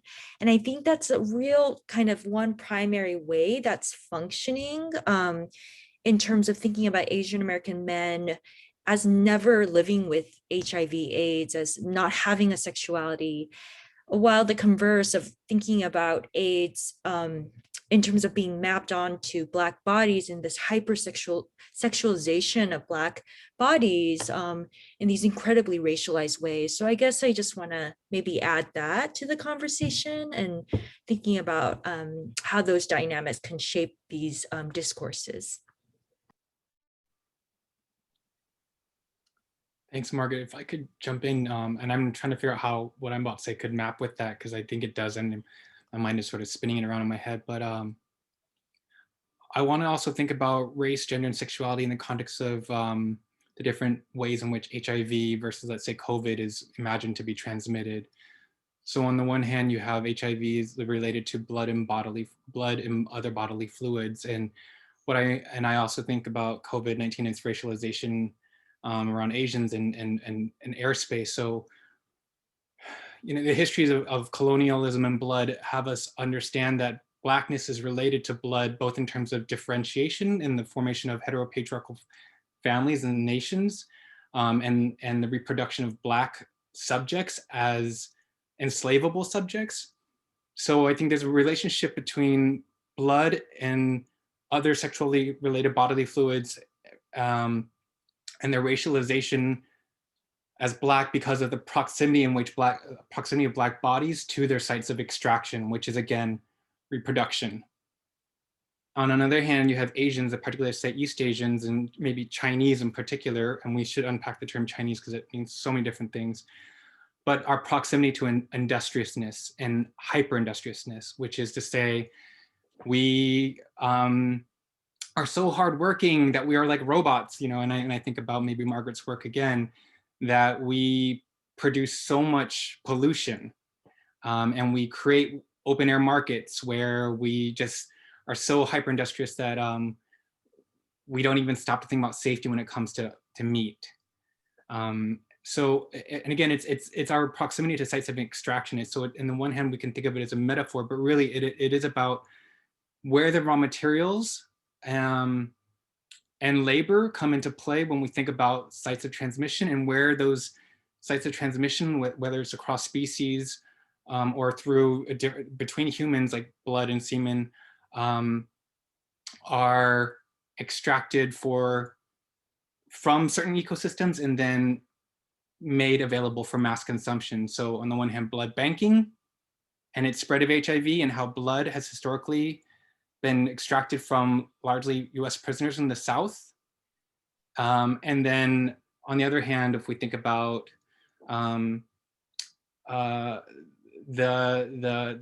the changes in environment in order to, let's say, engage in pig farming in the context of China, and how that unsettles ecosystems and creates things like SARS. Jenny. Unmute myself. I forget all the things you have to do. Oh, that was so good. I wanted to sort of add in a very intentional way IV drug use into the conversation, because I feel like, and I think that this is partially what's, I've been experiencing a wave in the last year of questioning what I know as a historian and what I can remember as a person. I don't know how to put that into words that are to make that sounds so sort of foolish, but I thought that I knew things about the history of AIDS because I was a historian who had studied something, and I actually found out, or came to understand, I don't know what the right phrase is, that I have memories of things that are completely separate from my historical knowledge about it. And it is very much for me about this question of drugs in the 70s, the way drugs looked where I grew up in the East Village of New York City, on my block in particular, 11th Street between 2nd and 3rd Avenue, and what was happening around heroin and crack in my world, and what changes that were happening in the sort of political economy of New York City in the 70s, such that the conditions that produced the AIDS epidemic in New York were made in that decade.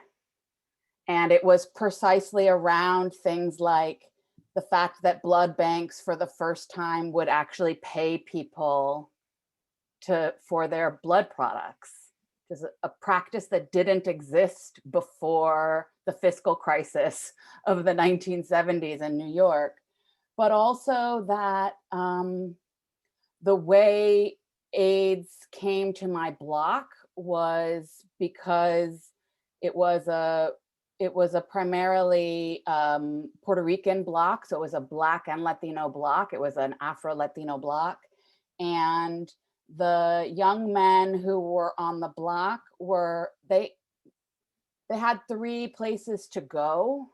They worked in the drug economy. They became cops, or they became corrections officers.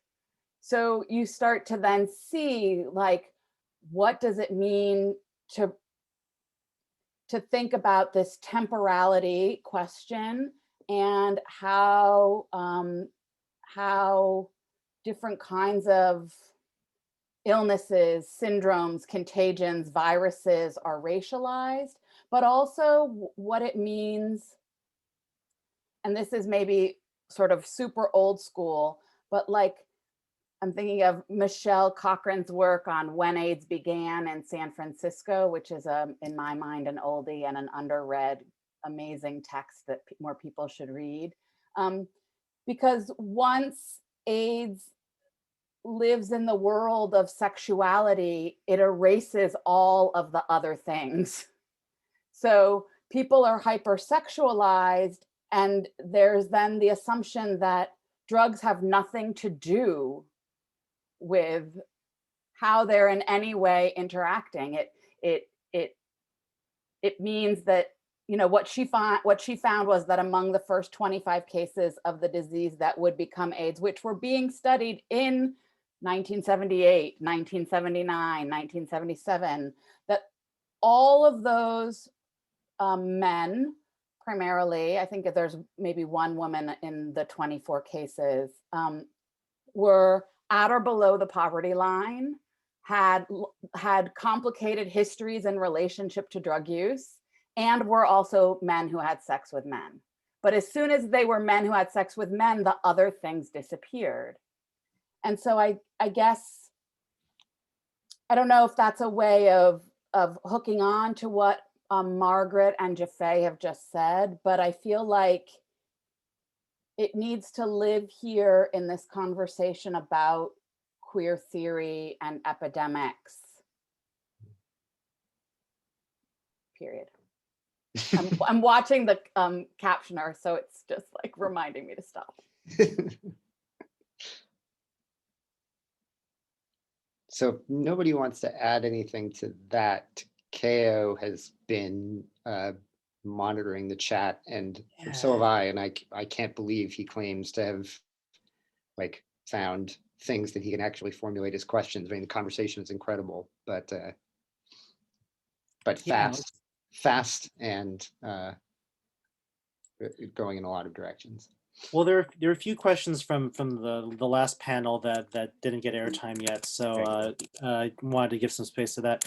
So one question was, I find myself othering people in regions less careful than I am or people around me are.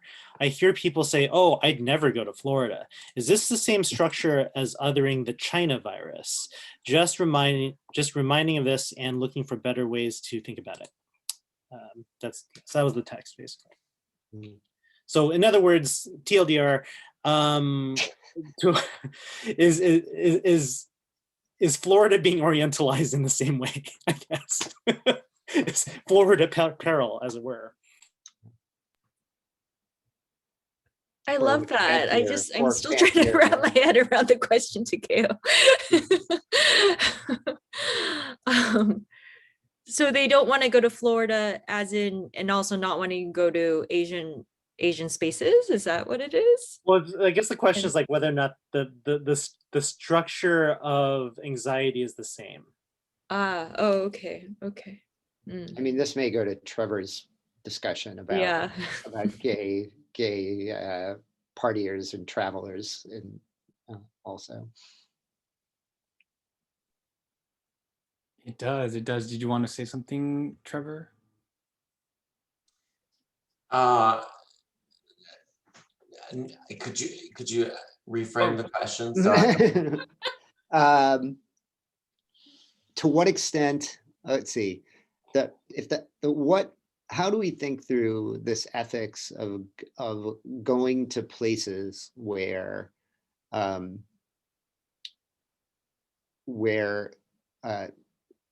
I think the idea is irresponsible viral behavior happens.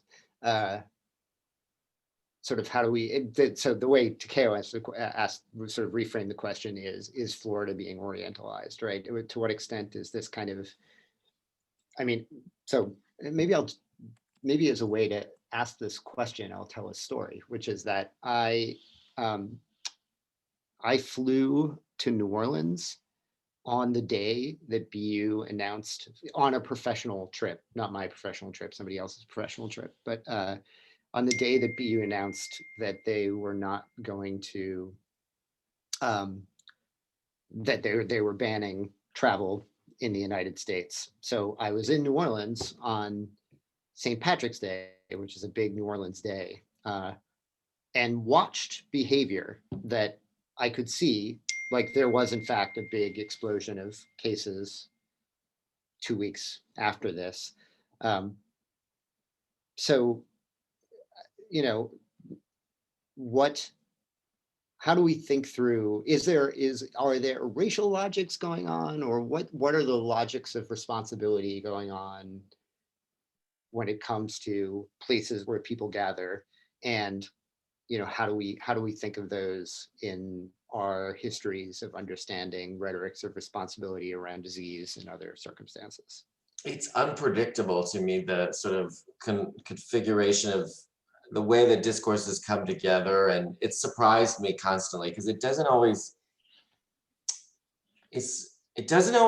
not science, right? I mean, it would be easy to just say, well, it just maps science, but that's, I mean, far from the truth, especially when you look at like the beaches being open in Florida and people losing their minds about that. And it's like, actually, that's probably reasonably safe behavior, and that's probably good for people to have an outlet outdoors.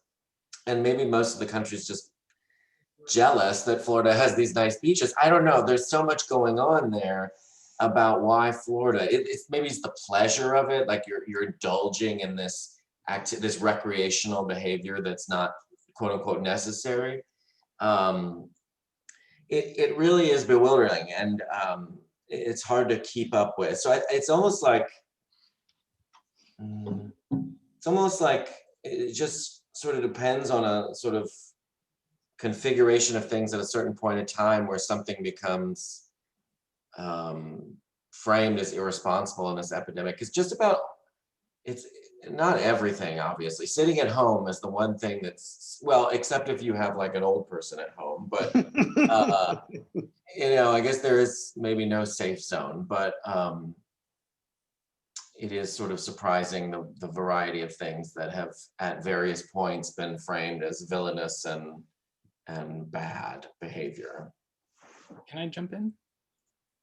I brought up the book by Paul Farmer called AIDS and AIDS Accusation, Haiti and the Geography of Blame, because he reverses the popular conception that HIV arrived to North America from Haiti, or that Haiti was responsible for the global spread of HIV, by arguing that it's the systematic impoverishment and dislocation of Haiti that creates as a site of tourism by which North American or European white men arrive for sex commerce. And that has led to the cause of the spread of HIV in Haiti. So again, if we think about Florida as a site of extractive practice, we have to think about, like Trevor was saying, these beaches, the tourism. People going there never imagine that they're the ones bringing the virus, right? But then they imagine it as manifested there and reservoired there. Why? Because people are engaging in extractive practices there, which is to exoticize the local space. But is it similar to the way it's been anti-Asianized? COVID has been anti-Asianized? I would say no, because my parents, and full disclosure, my parents were on one of the cruise ships that was prevented from docking in Florida. And both my parents got sick with COVID. My father was, a point near potential death. And Trump's response was that, oh, that ship from China, when it was a North American ship carrying passengers from all over the world, including many US passengers. But the image was all these elderly Asian people on a cruise ship. And so Florida people refused to let it dock. And it took a lot of media work and convincing on our part for family and friends to get that policy to change so the boat could dock and my parents could get off and the rest of people could get off. But who they left on were the largely Asian crew, Asian and Pacific Islander crew that was forced back out into seas by international law, and many who had to suffer out there with COVID still on the ship. Keith. Thank you. This might take us in a slightly different direction, but can you all hear me? Do you want to let okay. Lynn, is your thing more closely? Oh, you're muted, Lynn. You're muted. Oh, there we go. It was connected, but if you want to go ahead, that's fine. Please, too. I'll go after. That's fine. Yeah. Well, I was just thinking in part, and this connects to several of the comments that have been made about this question of visibility and knowledge, right? Visibility as a question both of what we have been able to see of other people's behavior and the role that representation plays there, which obviously ties into various forms of racialization in that regard, but also into knowing and not knowing, right? Both the point that you, Jife, made in terms of sciences, right, and their multiplicity, and Tim, some of the comments you were making about the relationship between knowing and not knowing. And I think it also really ties into the sort of thematic jumping off point for our conference, this question of analogy, disanalogy relationship between our pandemics in various ways. To take just a couple of examples. Yes, I mean, beach shaming beaches aren't just relatively safe, right? We have, I think, approximately 3 documented outdoor transmissions in the world, right? People say, oh, outside is safer than inside. No, it's not. It's safe by any reasonable standard of that word. And if we didn't know that before the protests, we certainly knew it afterwards, right? So what is the investment, right? What is the desire that has been so captured in these pictures that I still see? I saw them circulating from Brazil yesterday of people being outside together, which is not, right? And it goes to, I think, what we failed to learn, what many of us at least maybe failed to learn from the HIV/AIDS pandemic and from practices that were negotiated there, from what it meant to protect and build on socialities that were already in existence. Because especially at first, when there's never been a vaccine in less than 4 to 10 years sort of knowledge was circulating, we were facing something indefinite, right? There's an indefinite, this ends in one of 2 ways in the sense of the pandemic part, which is herd immunity by infection or by vaccine. Those are the only ways. Those are the only outcomes once the virus is circulating at a certain level. That's the reality of it, right? So what are we going to do in the interim, right? What are we going to do until one of those possibilities arrives on the horizon? It seemed to me, what I went into May and June and July expecting was that we would use all our creativity and all our capacity and every strategy for harm reduction, every strategy for gaining knowledge, every strategy for being together to feed us in a time and context where that was somewhat possible, so that we could survive this horrible, horrible winter. Right, that at least for those of us in the Northeast has been in my opinion, February was 7 months long. I don't know what your February was like, right? And I think there's something there that had to do with visibility and the invisibility of the costs of staying at home in particular, right? Now, I have not gotten or given COVID to anyone. Yay me, right? Like, isn't that amazing? Blah, blah, blah. I have, of course, been part of exposing it in the break room in my grocery store, right? And the break room in my grocery store, all the other ways of keeping me alive as I have stayed home, are connected to the fact that the excess mortality among Hispanics is in the mid to high 50s by calculations, at least from the first half of the pandemic, higher by an order of magnitude than in any other racial group, which has everything to do with who is considered essential and invisible, right? And what happens to the costs that are as much my causal responsibility as if I were giving COVID to someone directly, but they are outside the sight of the means of transmission that appear to have to do with pleasure, that appear to have to do with sociality, and are instead tied to this insistence on what counts as necessity, what counts as essential. I mean, there's much more to say about this, but I think this ties into at least several of the conversations that we're having right now. Keith, you want to? Yeah, maybe I'll just jump in. I mean, this is, thank you for that. And thank you all for these amazing, amazing papers today. My mind is spinning. I'm completely, there's just so much to think about. But I guess one thing I wanted to mention is how struck I am by how generative Sedgwick's work continues to be, and how wonderful it was that so many of you brought her work into the conversation. Lynn talking about Axiom 1, Jifei's beautiful reading of texture and the open weave applied to the mask, and Kevin talking about minoritizing, her still incredibly useful distinction between minoritizing and universalizing ways of understanding identity. I guess one that I mentioned this in the chat, but as I was listening to Tim's talk, I kept thinking of her piece, The Weather in Proust, which is about breath, and it's about Proust as an asthmatic, and how he had this, and how in the novel you constantly have people going outside like his grandmother and saying, "Finally, I can breathe." And there's a whole discussion of what it means to have an internal barometer. There's a beautiful scene that she quotes where his grandmother is dying, and she can't breathe.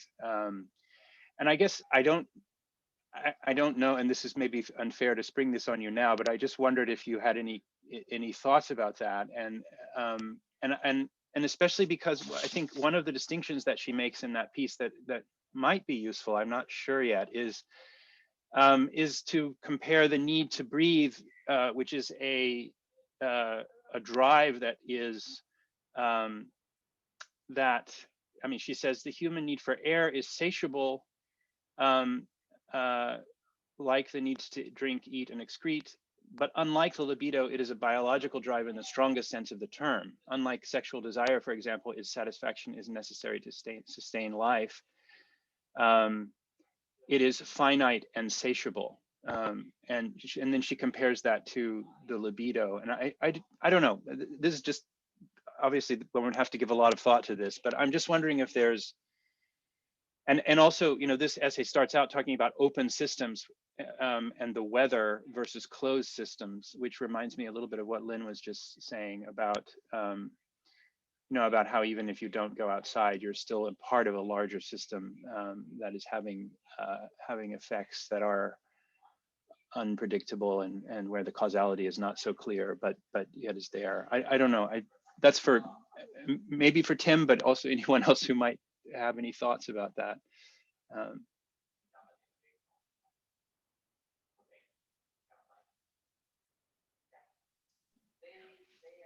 Well, since you interpolated me there at the end, Keith, let me just jump in here. I appreciate your comments and your questions as I've appreciated everybody's comments and questions today. One of the things I did when I gave my talk was, in order to keep to time, I cut out all the thanks that I had originally written in at the start of the talk, and my thanks are now multiplied because I have learned so much from these papers that we've been hearing today and the conversation, and I'm continuing to learn. And my head, like yours, is spinning as I try to process all these thoughts, ideas, contributions, connections, all of which seem to me entirely on point and helpful and stimulating. It has been interesting to me to hear how papers have drawn on and referred to Sedgwick's work. I think it's incredibly important in terms of the history of the discipline or a discipline to not forget the early work. And I have appreciated that with reference to Sedgwick's work. But you know, what I said at the start of my paper about feeling bewildered was not modesty, or it was really real. And I do feel that we are in the midst of something that is important to think and hard to think in ways that the various papers and contributions and comments have made clear. And so I'm still sort of processing what we're living through. As Lynn said, what we have had to do to get to this point. It occurred to me at one point during the conversation today, we all have the privilege of the living vis-a-vis the dead. We are all still here. We are all still able to participate in this conversation in various ways, even if we're just listening. And so that is in itself a kind of privilege we all share. And I'm still processing all of these comments. And I thank you for reminding me to go back and reread The Weather in Proust. As somebody who's also asthmatic, I need to go back and look at that again. Thank you.